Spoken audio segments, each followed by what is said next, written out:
Hello friends, IAS PCS study के इस online platform पे आपका स्वागत है। दोस्तों, मैंने आपको इन्वायरमेंट, इकोनॉमी और पॉलिटी की पीटी 365 पढ़ा दी है और आज मैं आपको स्टार्ट करने जा रहा हूँ सोशल इश्यूज़। पीटी 365 का नया एडिशन है इसमें। तो ये अप्रैल से दिसंबर तक जो भी सामाजिक मुद्दे खबरों में रहे हैं उसका एक कंपाइलेशन है और ये बहुत छोटी सी मैगज़ीन है। तो उम्मीद करेंगे कि 2 से 3 क्लासेस में ख़त्म हो जाएंगी। ठीक है, तो अभी इसमें कंटेंट्स देखते हैं। अगर हम इसका उठा करके अगर वो देखा जाए सारा विषय सूची, तो पहला जो यूनिट है वो महिलाओं संबंधित मुद्दों पे है, दूसरा बच्चों संबंधित है, तीसरा अन्य सुभेद जो समूह है और चौथा एजुकेशन है। हम लोग इसमें से बहुत सारी चीज़ों को आज की क्लास में कवर करने का प्रयास करेंगे और इसके बाद जो है इस वाले जो मैगज़ीन के बाद हम साइंस एंड टेक को पढ़ाएंगे। और दोस्तों, आपको एक सूचित करना है, एक और महत्वपूर्ण सूचना, कि विजन आईएएस की जो मंथली मैगजीन है उसका हैंड रिटन नोट्स तैयार किया जा रहा है। 1 से 2 दिन और लगेंगे। जनवरी महीने की पूरी मैगजीन की हैंड रिटन नोट्स तैयार हो जाएगी और मैं उसका हैंड रिटन नोट से ही क्लास करा दूंगा। तो मुश्किल से 2 या 3 क्लास में पूरी जनवरी की मैगजीन खत्म हो जाएगी। इसी के साथ साथ फरवरी मंथ की मैगजीन को भी ऐसे हम लोग मंथली मैगजीन को हैंड रिटन नोट से कराएंगे, प्री प्लस मेंस दोनों के पर्सपेक्टिव से। तो ये आपके लिए बहुत रामबाण साबित होगा। छोटी सी क्लासेस में ही सारे मैगजीन के सारे कंसेप्ट जो है आपको समझ आ जाएंगे। चलिए शुरू करते हैं अपने पहले टॉपिक पे। महिलाएं मुद्दे जो है वो न्यूज में रहे हैं। तो महिलाओं में जो पहला यूनिट न्यूज में रहा वो है भारत में सेरोगेसी इन इंडिया। बहुत इंपॉर्टेंट है, कई बार ये मुद्दे बने हैं। जो इथिक्स वाले पेपर है उसमें भी बना है। सोशल इशू यानी कि जो भी सोशल जस्टिस का जो GS2 का टॉपिक है उसमें भी ये मुद्दा है।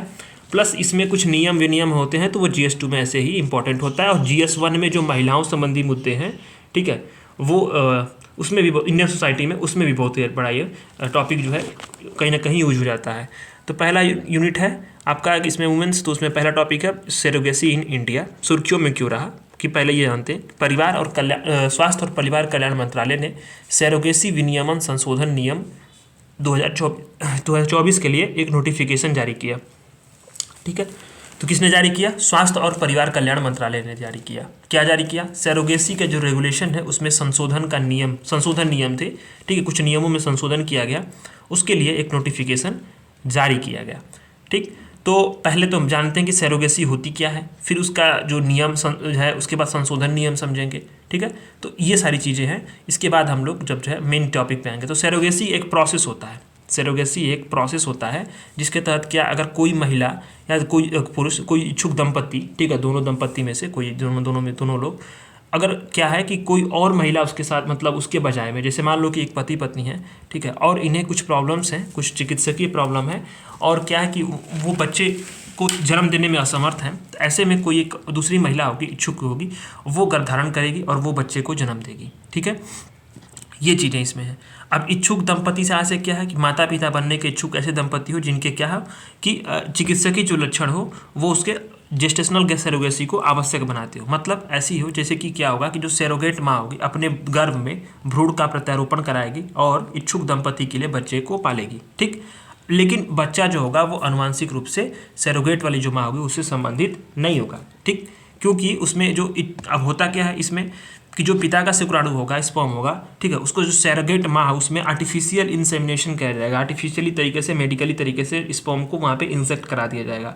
इसके बाद जो होगा, मान लो जो जिस बच्चे को जन्म देगी, ठीक है, सेरोगेट माँ जो होगी जिस बच्चे को जन्म देगी वो जैविक माँ तो बनी जाएगी, लेकिन अगर उसमें आनुवांशिक रूप से जो होगा स्पर्म या फिर मतलब डोनर जो होगा, किसी दोनों, मतलब जो या तो एक या तो फिर स्पर्म, दोनों में से कोई एक जो होगा, वो जो इच्छुक दंपति हैं, जो दंपति पति पत्नी हैं, उनमें से किसी जो है वो तो या तो एक हो या तो फिर स्पर्म, दोनों में से कोई एक होना चाहिए। और इन लोगों के लिए जो है, मान लो कि ये मेडिकली प्रूवन है कि ये बच्चा पैदा नहीं कर सकते, फिर इसके बाद जो है इन लोगों के लिए जो सेरोगेट माँ होगी वो क्या करेगी, गर्भधारण करेगी और बच्चे को जन्म देगी। ठीक है, यही सेरोगेसी का एक प्रोसेस है। सेरोगेसी का प्रकार कैसे होता है? तो सेरोगेसी का प्रकार 2 प्रकार का होता है। एक तो होगा परोपकारी सेरोगेसी, दूसरा होगा वाणिज्यिक सेरोगेसी। ठीक है, परोपकारी सेरोगेसी में होगा कि गर्भावस्था के दौरान जो चिकित्सकीय खर्चा होगा, बीमा कवरेज होगा और सेरोगेट माँ होगा उसको कोई मौद्रिक मुआवजा नहीं दिया जाएगा। ठीक है, एक कमर्शियल होगा, मैंने एक वाणिज्यिक तौर पर, जिसमें सेरोगेसी को बुनियादी चिकित्सा का जो एक्सपेंडिचर है, बीमा कवरेज जैसे कुछ अन्य लाभ होंगे, ठीक है, या कुछ पैसे होंगे उनको दिए जाएंगे। ठीक, अभी सरकार ने 2015 में कि विदेशी नागरिक हैं उनके लिए सेरोगेसी पर बैन कर दिया था। क्यों बैन कर दिया था? क्योंकि वो लोग अच्छे खासे अमाउंट पे करके भारत में बहुत सारे सरोगेसी के धंधे को बढ़ा रहे थे, और यहाँ गरीबी इतनी है कि लोग तैयार भी हो जा रहे थे सरोगेसी के लिए। ठीक है, तो ये सारी चीज़ें थी। तो भारत में सरोगेसी संबंधी कानून क्या है? तो सर अभी ये कानून को पढ़ लेंगे, तब संशोधन नियम पढ़ेंगे तो चीज़ें आपको समझ में आएंगी। ठीक, तो पहली बात आप समझ लो, ये 2-3 चीज़ें और कानून पढ़ने से पहले, जो सरोगेट माँ है, जो मतलब जो बच्चे को अपने गर्भधारण में गर्भधारण करेगी जिस बच्चे के, ठीक है, तो वो सरोगेट माँ है, उसके लिए मानदंड क्या होना चाहिए? ठीक है, तो वो महिला विवाहित हो, उसका अपना एक बच्चा भी हो, और उसकी आयु 25 से 35 वर्ष हो, उसके बाद क्या नहीं या उसके पहले का नहीं। ठीक है, अच्छा, पूरे जीवन काल में कोई महिला के सिर्फ एक बार ही सरोगेट माँ बन पाएगी। ठीक है, और इसके लिए जो है सरोगेसी के लिए चिकित्सकीय और मनोवैज्ञानिक फिटनेस का जो है प्रमाण पत्र होना चाहिए। अब जो दंपत्ति है उनके लिए क्या पात्रता मानदंड बनाए गए हैं? तो दंपत्ति की शादी के जो है 5 वर्ष हो गए हों, ठीक, और पत्नी की आयु 25 से 50 के बीच में हो, पति की आयु जो है वो भी आपका जो है 26 से 55 के बीच में हो।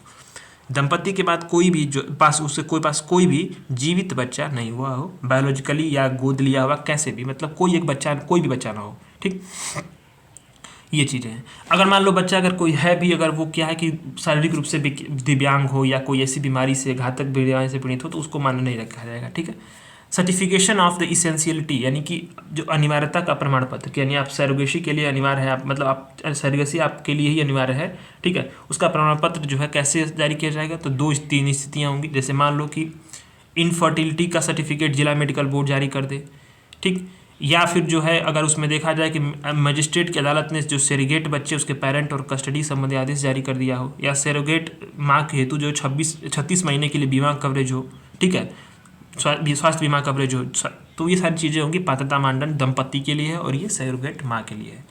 तो 2-3 एक्ट हैं जो कि भारत में सरोगेसी कानून को जो है रेगुलेट करते हैं। तो सरोगेसी विनियमन अधिनियम 2021 है, 1921 बोल रहा हूँ मैं, 2021 है।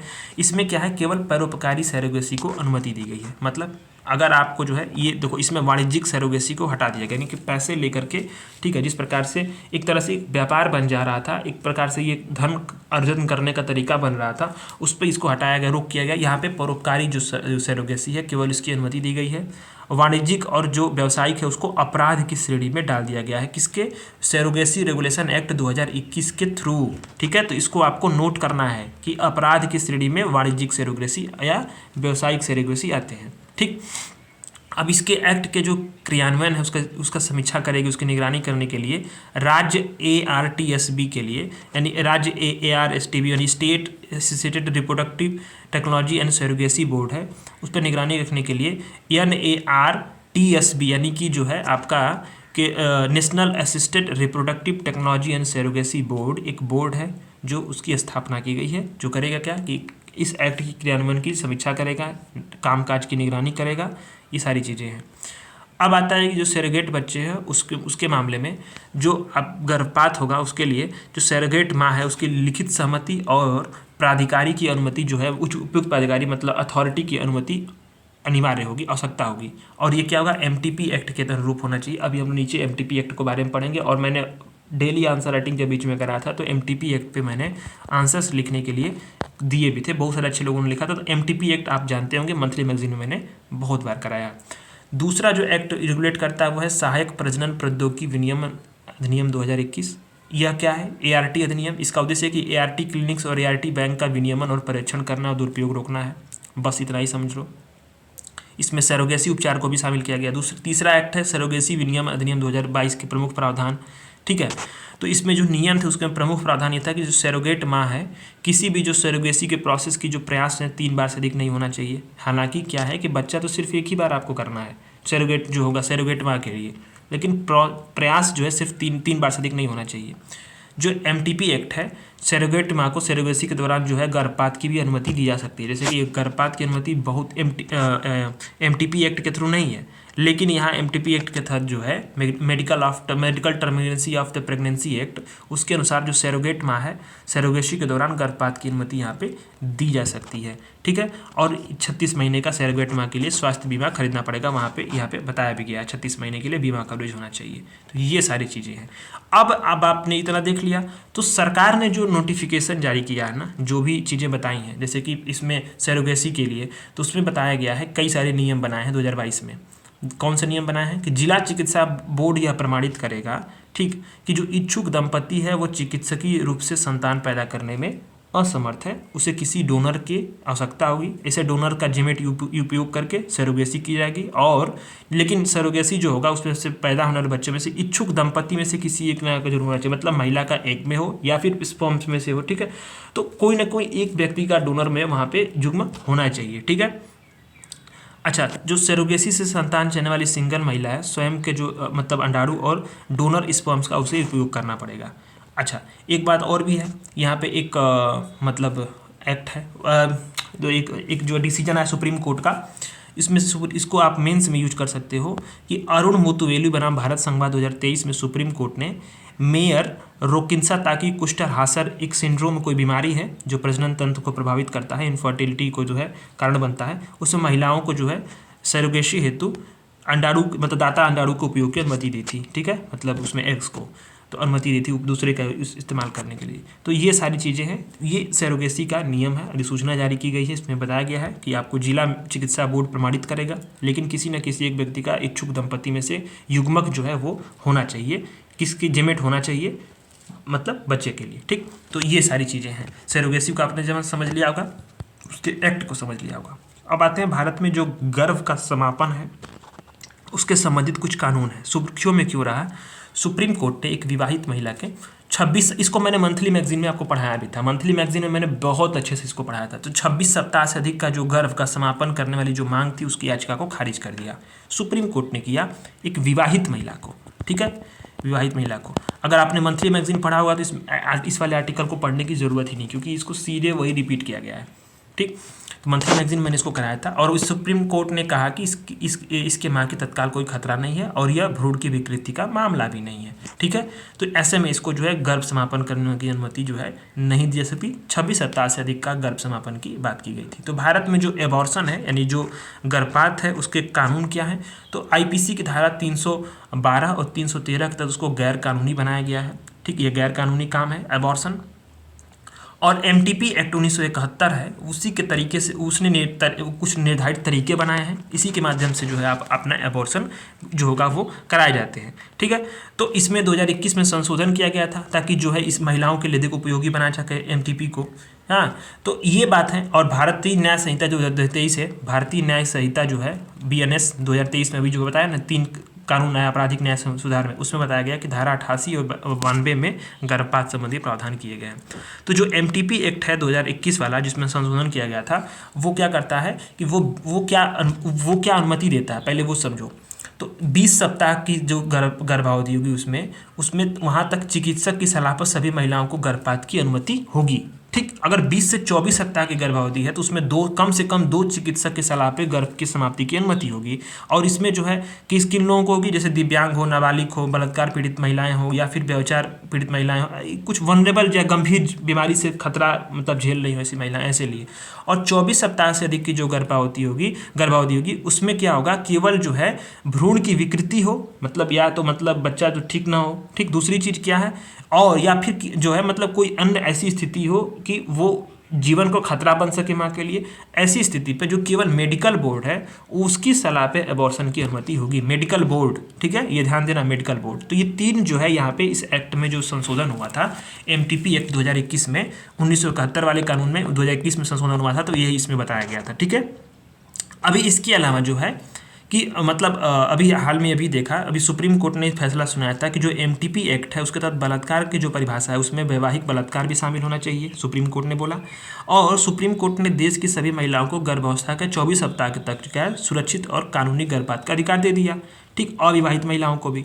लेकिन अब ये बात है कि इसमें अब जो एक्ट है वो एक्ट क्या प्रावधान करता है, ये तो अधिकार तो दे दिया, सुरक्षित अधिकार, लेकिन क्या है कि इसमें एक चिकित्सक को 20 सप्ताह तक 20 से 24 सप्ताह तक 2 चिकित्सक सलाह, और 24 सप्ताह से अधिक होगा तो वो मेडिकल बोर्ड बनेगा, एक राज्य स्तर का बनता है शायद वो, और वो जो है वही एबॉर्शन का अधिकार जो रिकमेंड करेगा तब होगा, ठीक है। ये बातें हैं। तब न्यूज में क्या रहा है, न्यूज में ये रहा कि सुप्रीम कोर्ट ने 24 जो सप्ताह है उससे अधिक 26 सप्ताह से अधिक जो गर्भ था उसको समापन करने की जो याचिका थी उसको खारिज कर दिया और बता भी दिया, सही बात भी है कि कोई माँ को तत्काल खतरा नहीं है, भ्रूण की विकृति का भी मामला नहीं है, तो ऐसे में इसको नहीं जो है मतलब। अब यहाँ मुद्दे क्या उठते हैं, यहाँ बहुत सारे मुद्दे उठते हैं, बच्चे का जो जीवन है उसके जीवन का अधिकार, तमाम नैतिक मुद्दे यहाँ पे उठते हैं, ठीक है। हालांकि इस पे एथिक्स में GS2 में GS4 में भी सवाल बन सकते हैं, इसका इससे में भी इस्तेमाल हो सकता है, इसमें महिलाओं संबंधी मुद्दे भी इस्तेमाल हो सकता है, सोशल जस्टिस में इस्तेमाल होता है, मल्टीपल यूज है इस वाले आर्टिकल्स के, ठीक है। और इसको मैंने मेंस के पर्सपेक्टिव से पढ़ाया था मंथली मैगजीन में, ठीक है। ये चीज़ें हैं। अभी आप जो है इसमें देखो अगर, तो पिछले 30 वर्षों में 60 से अधिक देशों ने एबॉर्शन को जो है एबॉर्शन कानून को सरल बनाया है। 4 देशों ने USA, निकारागुआ, सल्वाडोर और पोलैंड, इसने एबॉर्शन को कानूनी अनुमति को खत्म कर दिया है। ये सारी चीज़ें हैं, वैश्विक स्थिति ये है। अब तीसरा वाला आर्टिकल आता है डोमेस्टिक जो वायलेंस है महिलाओं के खिलाफ, उसकी जो है एक रिपोर्ट WHO की बात आई है, उसमें रिपोर्ट नहीं है। WHO के अनुसार क्या है कि दुनिया में लगभग हर तीसरी महिला जो है अपने जीवन काल में किसी न किसी रूप में, शारीरिक रूप में या यौन हिंसा के सामना करती है। ये बहुत खतरनाक ट्रेंड है और ये सच बात भी है, ये कोई सच्चाई है, छुपी हुई चीज़ नहीं है। पूरी वैश्विक स्थिति इस वक्त है कि दुनिया भर में कि लगभग महिलाओं की जो स्थितियां हैं, तमाम कानून, तमाम एक्ट, तमाम जो है सुविधाओं के बाद भी अभी भी स्थितियां जो है वैसी ही हैं, बहुत कुछ सुधार नहीं हुआ है।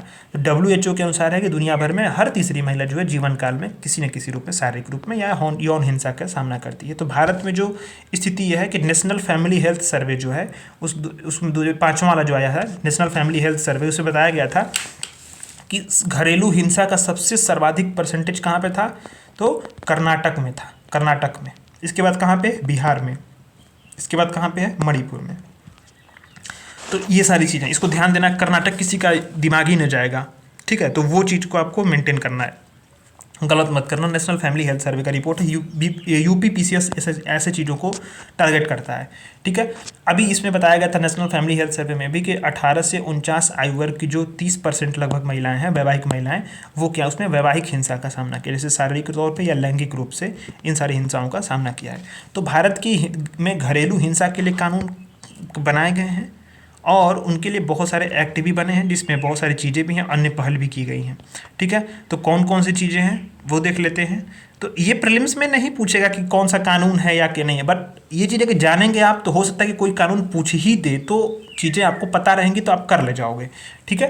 तो भारत का सब, अब मैं ये बिल्कुल दावा नहीं कर सकता कि सीधे सब क्वेश्चन यहीं से आएंगे, क्योंकि UPSC कुछ भी पूछ सकता है, ठीक है। और कुछ भी मतलब इन द सेंस कि बहुत सारे कंटेंट सब लोग पढ़ाते हैं सब लोग, लेकिन एक ऑथेंटिक है कि सारे टॉपर्स, सारे लोग रिकमेंड क्या करते हैं, PT 365 या विजन एस के मंथली मैगजीन पढ़ते हैं, सब लोग यूजुअली पढ़ते हैं, ठीक है। तो इतना बेसिकली आपको करके ही जाना है ताकि आपके मन में एक कॉन्फिडेंस रहे कि हाँ चीज़ें, और इतना अगर आप पढ़ोगे अच्छे से ना, तो जाहिर सी बात है कि आप एलिमिनेशन टेक्निक से थोड़ा बहुत अपने बेसिक्स ज्ञान से सारी चीज़ें आप कर ले जाओगे, ठीक है। तो जो भारत का घरेलू हिंसा के लिए कानून है, उसमें देखो भारत का संविधान का आर्टिकल 15(3) जो है, आर्टिकल 15 का क्लॉज 3 जो है वो बताता है कि विधायिकाओं को जो है, विधायिका को यानी कि जो भी आप कानून बनाने संस्थाएं हैं, संसद को, या उसमें महिलाओं और बच्चों के लिए विशेष प्रावधान बनाने की शक्ति देता है। इस शक्ति का इस्तेमाल करके जो है घरेलू 2005 में ही ये इसी में जो है घरेलू हिंसाओं से महिलाओं का संरक्षण PWDBA पारित किया गया था, prevention of the women's from domestic violences पारित किया गया था। इसके प्रमुख प्रावधान यही है कि इसमें घरेलू हिंसा को शामिल किया गया, जिसमें बहुत सारे जो है इसमें सभी लोग जो मतलब जो कवरेज किया गया, जैसे घर में परिवार में जो लोग रहेंगे सब लोग, किसके खिलाफ शिकायत दर्ज की जाएगी तो कोई भी वयस्क पुरुष सदस्य जो हो, जो महिला के साथ घरेलू संबंध में रहा हो, ठीक है, ये चीज़ें हैं। तो ये बातें हैं इसमें। अब सुप्रीम कोर्ट ने एक और फैसला भी सुना था, इतना डिटेल में प्रीलिम्स में नहीं पूछेगा यार, इतना लोग याद भी नहीं कुछ रहेगा। हाँ, इसमें लगभग ये है कि जो भी पीड़िता है उसको आश्रय गृह, चिकित्सा सुविधा, ठीक है, ये सारी चीज़ों के प्रावधान किया गया है। दूसरी चीज़ ये भी है कि इसमें कि जो पीड़िता है या प्रोटेक्शन ऑफिसर या कोई अन्य व्यक्ति जो है पीड़िता की तरफ से मजिस्ट्रेट के पास आवेदन दे सकता है, राहत की मांग कर सकता है। और उसमें क्या है कि बहुत सारे जो भारतीय न्याय संहिता 2023 वाला जो है उसकी धारा 85 में भी घरेलू हिंसा के खिलाफ प्रावधान भी किए गए हैं। तो ये भी बातें हैं।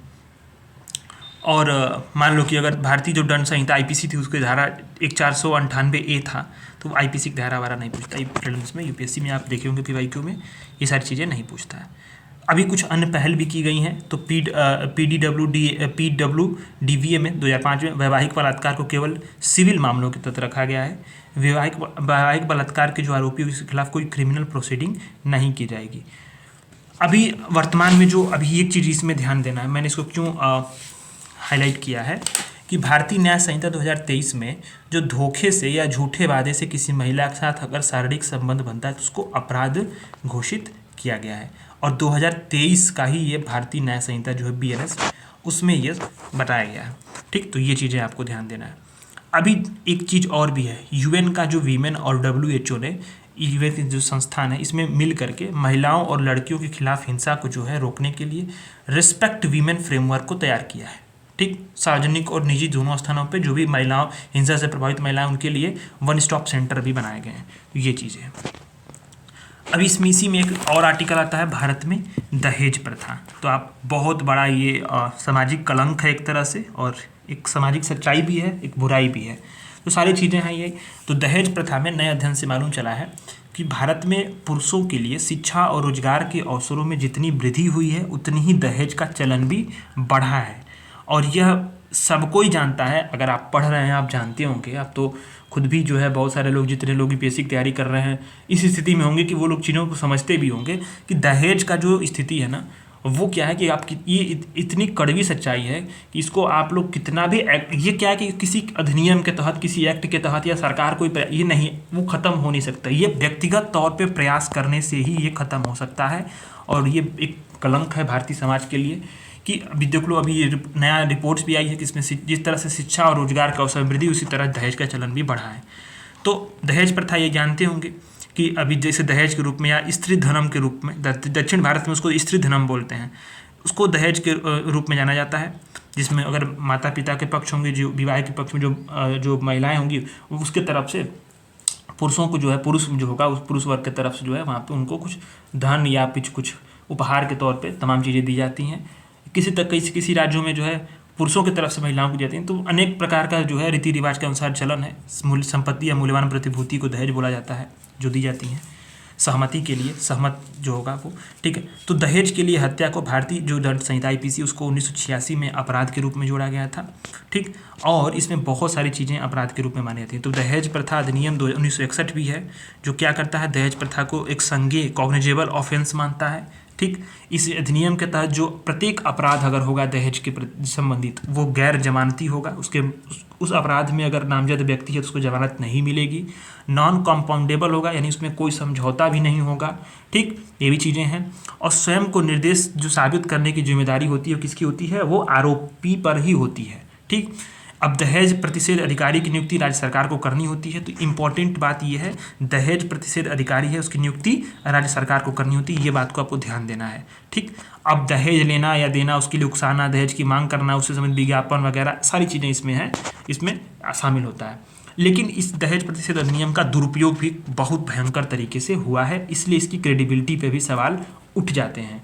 ठीक है, बहुत सारी बातें होती हैं कि छोटे छोटे विवादों में भी महिलाओं की तरफ से या महिला के जो पक्ष है उसके तरफ से जो पुरुष पक्ष वर्ग है उसके समाज जो है ये दहेज प्रथा का आरोप से लेकर के तमाम चीज़ें ये लगी है। ठीक है, तो इसमें इसी से क्या होता है कि दोनों मुद्दे जो है ये उभर कर सामने आते हैं। लेकिन ये व्यक्तिगत तौर पर जो है अगर देखा जाए तो प्रयासों से ही सब चीज़ें खत्म हो सकती हैं।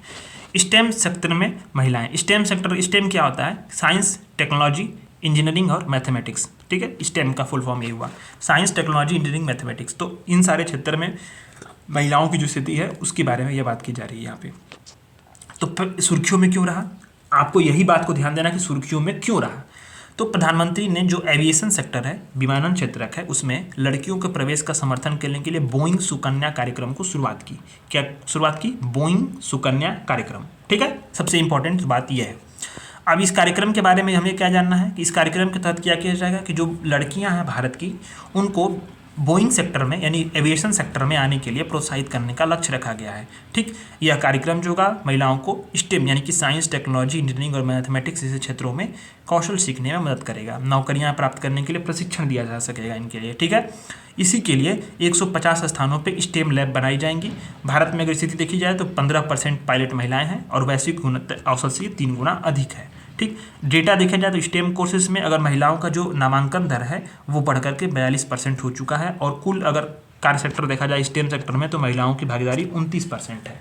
ठीक है, तो ये बातें यहाँ पर निकल कर सामने आती हैं। अच्छा, अभी स्टेम सेक्टर में बढ़ावा देने के लिए कुछ कुछ अन्य पहल की गई हैं, वो आपको पहलों को ध्यान देना है। जैसे कि आई स्टेम पहल है, किसने शुरू किया गया, तो प्रधान वैज्ञानिक सलाहकार प्रिंसिपल साइंटिफिक एडवाइजर जो है उनके कार्यालय के द्वारा आरंभ की गई पहल है, जो रिसर्च इंफ्रास्ट्रक्चर और लैब्स को प्रदान करने के लिए प्लेटफॉर्म देता है। पूरे भारत में इसका उपयोगकर्ता लाभ उठा सकते हैं। ठीक है, आई स्टेम।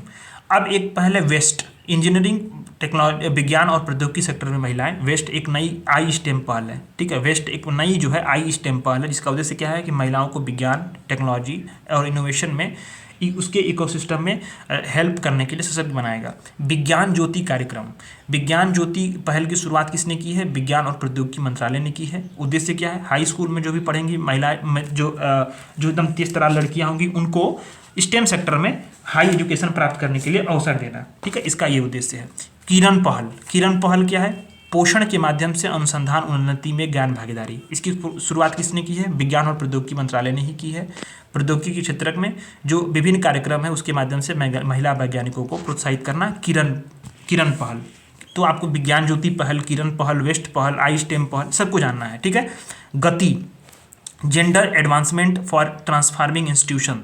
ठीक है, तो ये पहल क्या करता है कि जो स्टेम में सेक्टर है, जैसे कि इसमें चिकित्सा, मेडिकल, इंजीनियरिंग, विज्ञान, टेक्नोलॉजी सभी सेक्टर में महिलाओं को लाने की बात करता है। क्यूरी पहल, ठीक है, इसमें इसके तहत क्या होगा, consultation of the university research for innovation and excellence, इसमें महिलाओं को जो है रिसर्च एंड डेवलपमेंट सुविधाओं में सुधार की सहायता की जाएगी। बायो केयर पहल, biotechnology career advancement orientation programme, इसके तहत जो है बेरोजगार महिलाओं को करियर विकास के लिए जैविक प्रौद्योगिकी विभाग द्वारा क्रियान्वित किया जा रहा है। ठीक है, ये बातें हैं। तो ये सारी चीज़ें यहाँ पे हमने देख लिया, बायो केयर पहल, क्यूरी पहल, गति पहल, किरण पहल, विज्ञान ज्योति पहल, वेस्ट पहल, आई स्टेम पहल किस लिए है, स्टेम सेक्टर में महिलाओं को बढ़ावा देने के लिए। अभी प्रधानमंत्री ने कौन सा कार्यक्रम शुरू किया, बोइंग सुकन्या कार्यक्रम शुरू किया।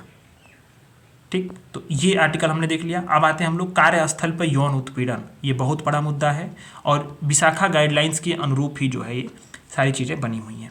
तो पहले समझ लो कि कार्यस्थल सुर्खियों में क्यों रहा, सुर्खियों में इसलिए रहा कि जो महिलाओं का कार्यस्थल पर लैंगिक उत्पीड़न, उसका निवारण, उसका प्रतिषेध, उसका निदान एक्ट 2013 है, पॉस एक्ट, उसके लागू हुए 10 वर्ष हो गए हैं।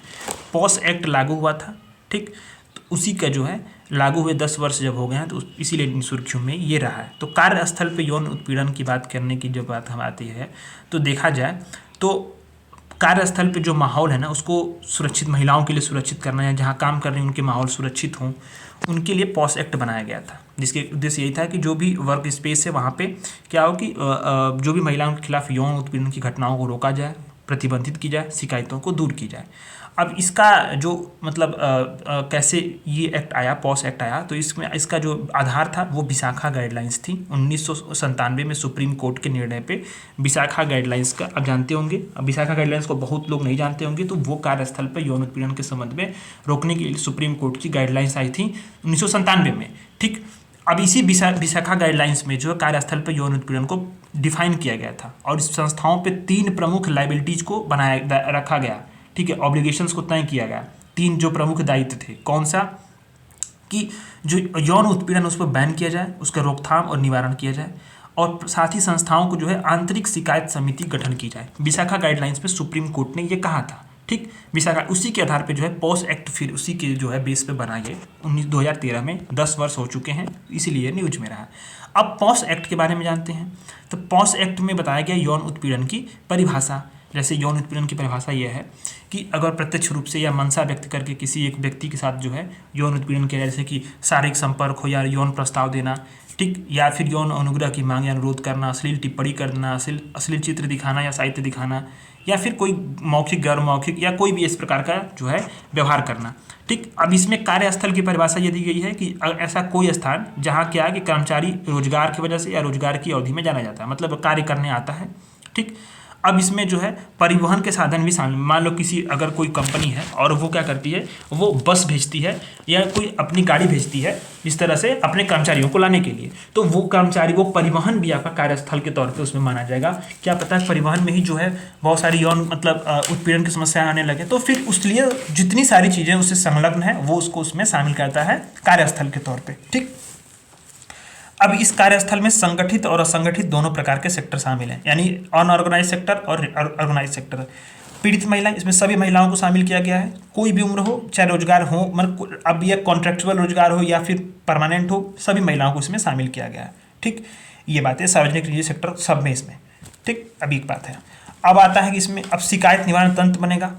विशाखा गाइडलाइंस में तो बताया गया था शिकायत निवारण तंत्र में, यानी प्रत्येक अगर कोई भी संस्थान है, सार्वजनिक हो या निजी हो, उसमें आंतरिक शिकायत समिति का गठन कंपलसरी है। कंपलसरी, जो जहाँ 10 से अधिक जो कर्मचारी कार्य करते हैं वहाँ पे आंतरिक शिकायत समिति की गठन का जो प्रावधान है वो अनिवार्य है, विशाखा गाइडलाइंस में बताया गया, और ये पॉस एक्ट में भी ये अनिवार्य कर दिया गया।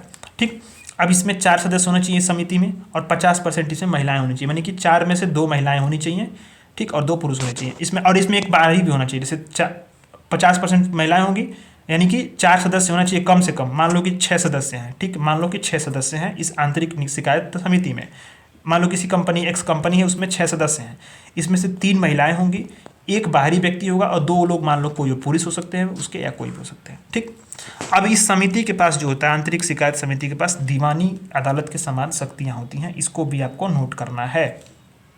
ठीक, एक बात है, और कम से कम 10 कर्मचारी वाले संगठन या नियोक्ता उसके खिलाफ शिकायत दर्ज करने के लिए जिलाधिकारी द्वारा स्थानीय समिति का गठन किया जाता है। इस एक्ट के तहत, पॉस एक्ट के तहत ये बनाया गया। अब शिकायत दर्ज करने का प्रक्रिया क्या है कि किसी भी पीड़ित महिला को आईसीसी के पास जाएंगे, मतलब कि आंतरिक शिकायत समिति के पास जाएंगे, इंटरनल कंप्लेंट कमेटी के पास, और यौन उत्पीड़न की लिखित शिकायत दर्ज कराने का अधिकार है। वो चाहे तो लोकल कमेटी के खिलाफ भी वो जो है वो बना सकती, वो शिकायत दर्ज करा सकती है। अगर मान लो कि अगर कोई पीड़ित शारीरिक रूप से अक्षम है या मर गई है, मृत्यु हो गई है, तो वो क्या कर सकती है, अन्य व्यक्ति भी जो है उसके कानूनी उत्तरदायी की या अन्य व्यक्ति जो है शिकायत दर्ज करा सकते हैं। ठीक, ऐसी कोई शिकायत जो घटना की तारीख से 3 महीने के भीतर दर्ज की जानी चाहिए, और आईसीसी समय सीमा बढ़ा भी सकती है, उसके अनुसार है ये। अभी एक बात यह है कि इसमें कोई भी समझौते, मौद्रिक लेन देन के समझौते नहीं किए गए हैं।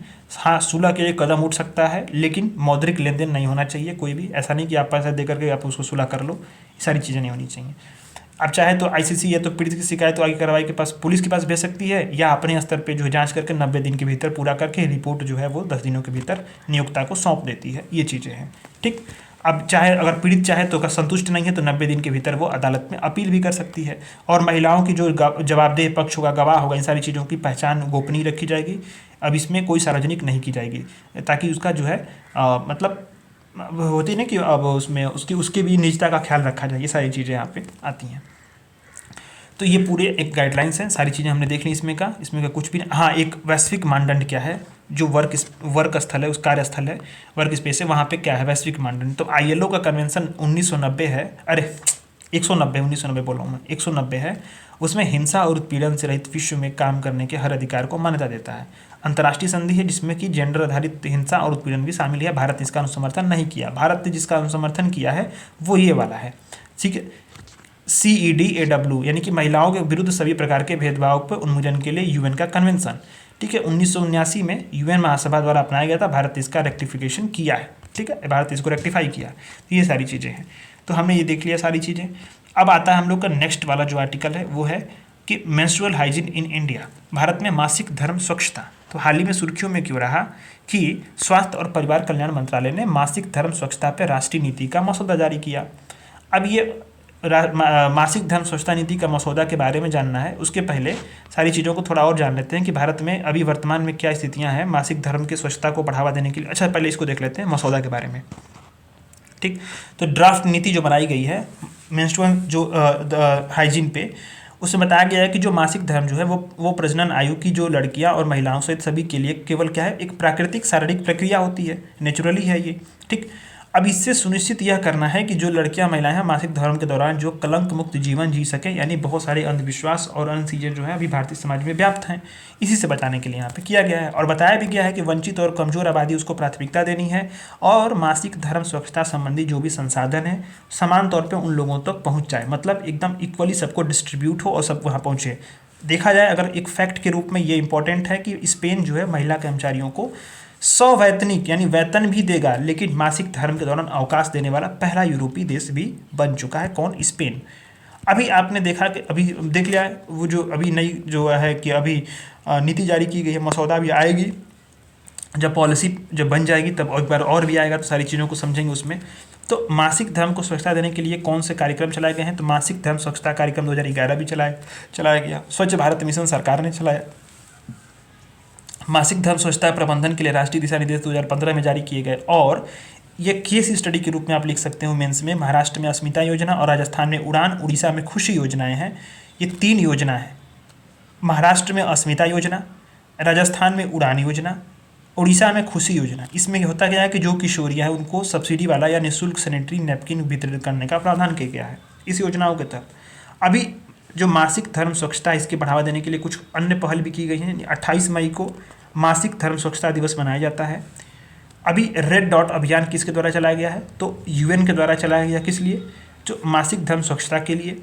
अभी इनके लिए एक विधेयक भी बनाया गया जिसमें क्या है, महिलाओं को मासिक धर्म अवकाश पर अधिकार और मासिक धर्म संबंधी उत्पादों पर मुफ्त पहुंच विधेयक 2022। इसमें मासिक धर्म है उसके दौरान 3 दिन के सवैतनिक अधिकार के प्रावधान भी यहाँ पे किया गया है। तो ये सारी चीज़ें हैं। हमने महिलाओं संबंधी मुद्दों को सारा कंप्लीट कर लिया। अब अपने नेक्स्ट वाले जो टॉपिक है उसमें यूनिट है चिल्ड्रेन यानी बच्चे। अब बच्चों पे आते हैं। अब बच्चों संबंधी जो मुद्दे हैं उसको पढ़ेंगे। तो पहला जो टॉपिक है चाइल्ड लेबर। तो सुर्खियों में क्यों रहा? चाइल्ड लेबर की बात करते हैं। श्रम, वस्त्र और कौशल विकास संबंधी जो संसदीय स्थायी समिति है, इसने बाल श्रम पे राष्ट्रीय नीति का एक असेसमेंट के शीर्षक से रिपोर्ट प्रस्तुत की। किसने प्रस्तुत की? श्रम, वस्त्र, कौशल विकास संबंधी जो अस्थायी समिति है उसने की। और इसमें बताया कि 2025 तक जो बाल श्रम है उसको ख़त्म करने के लिए बहुत ज़्यादा प्रयास करने पड़ेंगे। ठीक, ये बातें हैं। अब आता है कि बाल श्रम क्या है, उसके लिए सरकार ने कौन कौन से कदम उठाए हैं और प्रमुख प्रावधान, संवैधानिक प्रावधान क्या है। तो जो इंटरनेशनल लेबर ऑर्गेनाइजेशन है ILO, वो बताता है बाल श्रम को कि अगर जो बच्चे बचपन में या बाल अवस्था में उन्हें जो कार्य जो है ऐसा कार्य जो बच्चों को बचपन बाल अवस्था उनकी क्षमता से, उनकी गरिमा से वंचित करता है और उनके शारीरिक मानसिक विकास के लिए हानिकारक होता है, ऐसे कार्यों को बाल श्रम माना जाता है। तो अगर डेटा देखा जाए तो देखा जाए कि 2011 की जनगणना के अनुसार 5 से 14 वर्ष की जो आयु वर्ग में लगभग 1.01 करोड़ जो बच्चे हैं वो क्या हैं? वर्किंग चिल्ड्रन है। और ये बहुत खतरनाक स्थिति है। कुल कामकाजी बच्चों में से लगभग 55% स्थितियाँ कहाँ पे? यूपी में, बिहार में, राजस्थान, महाराष्ट्र और MP जैसे राज्यों में लगे हुए हैं। ठीक, तो भारत सरकार ने कौन कौन से कदम उठाए हैं कुछ चीज़ों को देख लेते हैं। तो अगर मान लो योजना वगैरह पूछा तो कोई दिक्कत नहीं होगा। तो भारत ने बाल श्रम के जो ILO का कन्वेंशन 182 है और रोजगार की न्यूनतम आयु का जो कन्वेंशन 138 है, इस पर रेक्टिफिकेशन भी किया है। और ये भी बोला है भारत सरकार ने बाल श्रम प्रतिषेध विनियमन संशोधन अधिनियम 2016 को अपनाया है, जिसमें अगर सभी व्यवसाय में 14 वर्ष से कम बच्चों को रखने पर प्रतिबंध लगाया गया है। ठीक है, कुछ खतरनाक व्यवसाय में देखा जाए तो 14 से 18 वर्ष के बच्चों को रखने पर बैन लगाया गया है। तो ये सारी चीज़ें हैं। अभी सरकार जो है राष्ट्रीय बाल श्रम परियोजना चला रही है, NCLP स्कीम चला रही है, जिसमें जो बाल श्रमिक है उसके पुनर्वास के लिए विशेष विद्यालय या पुनर्वास केंद्र बनाए जाएंगे। ठीक है, और ये किसके तहत चलाया जाता है? तो श्रम और रोजगार मंत्रालय के तहत चलाई जाती है। ठीक, पेंसिल पोर्टल बहुत इंपॉर्टेंट है। ये सब चीज़ें ऐसी चीज़ें हैं ना कि इसको नोट करना पड़ेगा सारी योजनाओं को। पेंसिल पोर्टल, ये पोर्टल क्या है? बाल श्रम के अधिकारों और बच्चों को बचाने के लिए और पुनर्वास के लिए साधन बन चुका है। श्रम और रोजगार मंत्रालय ने ही इसको शामिल किया है, इसको शुरू किया है। बचपन बचाओ आंदोलन NGO है। ठीक है, ये NGO है जिसने बाल बच्चों को शिक्षा और पुनर्वास के जरिए शोषण से मुक्त करने की बात की। अभी बाल श्रम के विरुद्ध कौन से संवैधानिक प्रावधान हैं? तो संवैधानिक प्रावधानों को इसको नोट करना नहीं है, मतलब आपको याद, तो बहुत सी चीज़ें आपको पता होंगी लेकिन आपको 1-2 बार पढ़ना है। जो आर्टिकल 21A है, ठीक है, ये 6 से 14 वर्ष के जो बच्चों के लिए निःशुल्क अनिवार्य शिक्षा उपबंध किया है। 86वां संविधान संशोधन। ठीक है, आर्टिकल 45 DPSP का ये बताता है कि 6 से कम वर्ष के जो आयु के बालक होंगे उनके लिए प्राइमरी जो बाल अवस्था है देखरेख शिक्षा का उपबंध किया गया। आर्टिकल 23 यह बताता है मानव तस्करी और बाल श्रम को बैन करता है और दंडनीय अपराध घोषित करता है इसके उल्लंघन पे।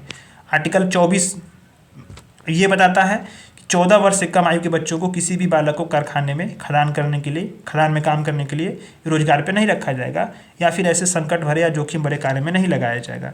आर्टिकल 39 यह बताता है राज्य को कि आर्टिकल 39 डीपीएसपी का है, सुनिश्चित करने की बात करता है कि जो पुरुष और स्त्री कामगार है उनके स्वास्थ्य और शक्ति का अथवा बालकों की सुकुमार अवस्था का दुरुपयोग न हो पाए। ये बात है, राज्य को सुनिश्चित करने का निर्देश देता है। ठीक, ये बातें हैं।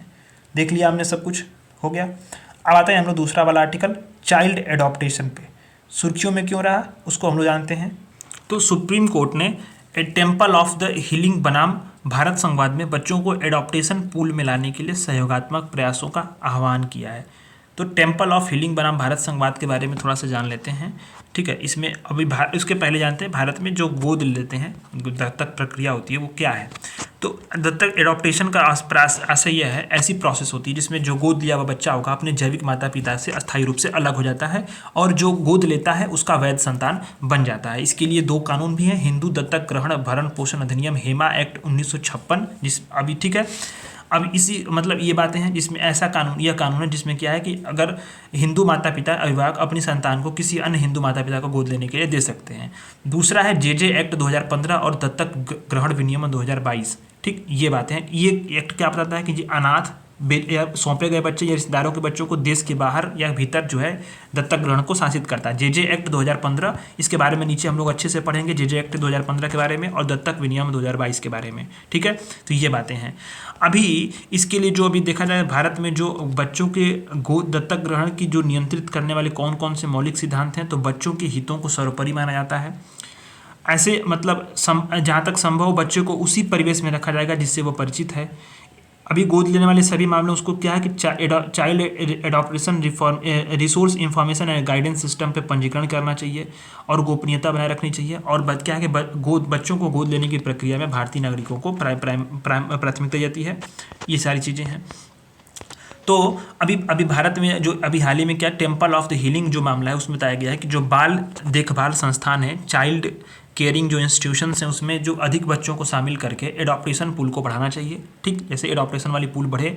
ठीक, और बच्चों के संबंध में कौन कौन से मानक हों कि ये मानक हो कि जैसे क्या है कि इनके माता पिता 1 वर्ष से अधिक उनसे मिलने नहीं आए हों, या माता पिता अयोग्य हों, या उनका पालन पोषण करने में असमर्थ हों, या दारू वगैरह पीते हों, मतलब मादक पदार्थ वगैरह लेते हों। ठीक है, तो ऐसे लोग ऐसे जो बच्चे हैं उनको जो है एडॉप्टेशन चाइल्ड केयरिंग इंस्टीट्यूशंस में रखा जाएगा। और ऐसे भी माता पिता उसमें शामिल होते हैं जिन्होंने बच्चों के साथ दुर्व्यवहार किया हो, उनकी उपेक्षा की हो, जिनका जो है आपराधिक रिकॉर्ड हो। ये सारी बातें हैं। और इसमें बताया गया है, इसी वाले जो बात है इसमें बताया गया है सुप्रीम कोर्ट ने जो है कि राज्यों को और जो केंद्र शासित प्रदेशों को बताया है उसमें कि ऐसे जो है अनाथ रूप से जो श्रेणी है बच्चों की पहचान की जाए और उनके लिए जो है द्विमासिक अभियान शुरू करने का निर्देश भी दिया गया है। ठीक, और इन बच्चों को जो है जिला स्तर पे child adaptation resource information and guidance system जो है केयरिंग्स पोर्टल जो है, यानी इसको केयरिंग पोर्टल बोलते हैं, केयरिंग पोर्टल, वो अनिवार्य किया गया केयरिंग पोर्टल पे सबका जो है रजिस्ट्रेशन कराया जाए। ठीक है, अब एक बात आते हैं, अब जो चाइल्ड केयरिंग इंस्टीट्यूशंस हैं वो क्या करते हैं, तो वो बच्चों की देखभाल और उनकी सुरक्षा की सेवाएँ देते हैं। ठीक, अब इनको जेजे एक्ट के तहत और बाल गृह, खुला आश्रय गृह या फिर मतलब इन सारी चीज़ इसमें कि और किशोर न्याय संरक्षण अधिनियम इनके तहत और जेजे एक्ट के तहत जो है मान्यता होती है। ठीक, अभी जेजे एक्ट के बारे में नीचे हम लोग करेंगे, अच्छे से पढ़ेंगे। अगर इंस्टीट्यूशनल बॉडी देखा जाए, जो स्ट्रक्चर देखा जाए जो बच्चों के लिए है, तो केंद्रीय दत्तक संग्रहण संसाधन प्राधिकरण है, कारा इसको बोलते हैं। केंद्रीय दत्तक जो है यानी कि सेंट्रल एडॉप्टेशन रिसोर्स अथॉरिटी है, कारा। ये क्या है, एक सांविधिक संस्था, यानी कि एक जो है संविधान के द्वारा बनाई गई विधि के अनुसार एक संस्था स्थापित की गई है। जेजे एक्ट के तहत जो है देश के बाहर और भीतर दत्तक ग्रहण होगा, एडॉप्टेशन होगा, उसके सभी पहलुओं को नियंत्रित करती है, नोडल एजेंसी के रूप में कार्य करती है। एक सारा है यानी जो स्टेट लेवल पे है, जो कारा का जो है मतलब उसमें समन्वय बनाती है, और राज्य का नोडल निकाय है। तीसरे स्तर पर जिला बाल कल्याण समिति है जो दत्तक ग्रहण के लिए कानूनी रूप से स्वतंत्र घोषित करती है। प्रत्येक जिलों में राज्यों के लिए गठन करना अनिवार्य है। फिर जिला बाल संरक्षण इकाई भी है जो बच्चों में जो जिलों में अनाथ बच्चे होंगे उन बच्चों की पहचान करेगी, देखभाल संस्थानों को सुपुर्द करेगी। फिर विशेष दत्तक ग्रहण एजेंसी है। ठीक, ये भी एक निकाय है बच्चों के दत्तक ग्रहण संबंधी। और एक है आफा, यानी कि अधिकृत विदेशी दत्तक ग्रहण एजेंसी है, जो विदेशी सामाजिक और बाल कल्याण एजेंसी है। ये बातें हैं, तो सारी चीज़ें इसमें हमने देख लिया। Juvenile justice care and protection of child act 2015 क्यों इंपॉर्टेंट है, अब यहाँ पे आते हैं। अब जे एक्ट के बारे में समझेंगे और जे संशोधन एक्ट के बारे में समझेंगे, ठीक है। तो ये सारी चीज़ें इसमें, इस वाले आर्टिकल में बहुत सी चीज़ें समझनी है। उसके बाद हम लोग समझेंगे बच्चों की तस्करी और एज ऑफ कंसेंट। तो ये सुर्खियों में क्यों रहा कि जो राष्ट्रीय बाल संरक्षण आयोग है, ठीक है, नेशनल चाइल्ड प्रोटेक्शन जो केयर आयोग वगैरह होगा, इसमें जो है, अब इसमें फुल फॉर्म मुझे सच में बताना है तो मैं कंफ्यूज हो जाता हूँ। तो राष्ट्रीय बाल संरक्षण अधिकार संरक्षण आयोग है। थोड़ा इंग्लिश सबकी कमज़ोर है, इसीलिए तो हिंदी में पढ़ रहा है ना। इतनी भी कमज़ोर नहीं है कि मतलब चीज़ें ना आए, बट होता क्या है कि कई बार चीज़ें फुल फॉर्म्स होती हैं ना कि वो कन्फ्यूजन कर देती हैं। अब आर का मतलब क्या होगा मुझे सच में अभी दिमाग पे चढ़ ही नहीं रहा। तो राष्ट्रीय बाल संरक्षण आयोग है, इसमें छोड़ते हैं। चलिए, इसने जो है जे एक्ट 2015 के तहत जो है, जो भी जघन्य अपराध श्रेणी वाले जो भी बाल संदिग्ध हैं उनके असेसमेंट के लिए दिशा निर्देश जारी किया गया है। तो जे एक्ट के बारे में समझते हैं कि जे एक्ट है क्या। तो जे एक्ट यह है कि अब इसमें पहले तो समझ लो कि पहले ये बात है कि इसने क्या किया है कि जो अपराध की श्रेणी में आने वाले बाल संदिग्ध हैं उनके असेसमेंट के लिए क्या किया है, गाइडलाइंस जारी किए हैं। किसने जारी किया है, राष्ट्रीय बाल संरक्षण अधिकार आयोग ने जारी किया है, ठीक। जघन्य अपराध की श्रेणी वाले बाल संदिग्ध जो भी हैं, ठीक। अब किस एक्ट के तहत जारी किया है, तो वो जारी किया है जे एक्ट के तहत जारी किया गया है, ठीक। तो जे एक्ट जो है, पहले तो वो समझ लो कि जे एक्ट है क्या। तो अभी ऊपर आपने क्या देखा कि ये आप जो है जे एक्ट है वो क्या करता है। अभी इसमें हमने दो चीज़ें देखी थी, जे एक्ट के और दत्तक ग्रहण विनियम के 2022 के बारे में। इसमें बताया गया था कि जो भी अनाथ बच्चे थे या बच्चों थे उनके बाहर, देश के बाहर और भीतर दत्तक ग्रहण को ये शासित करते हैं, ठीक।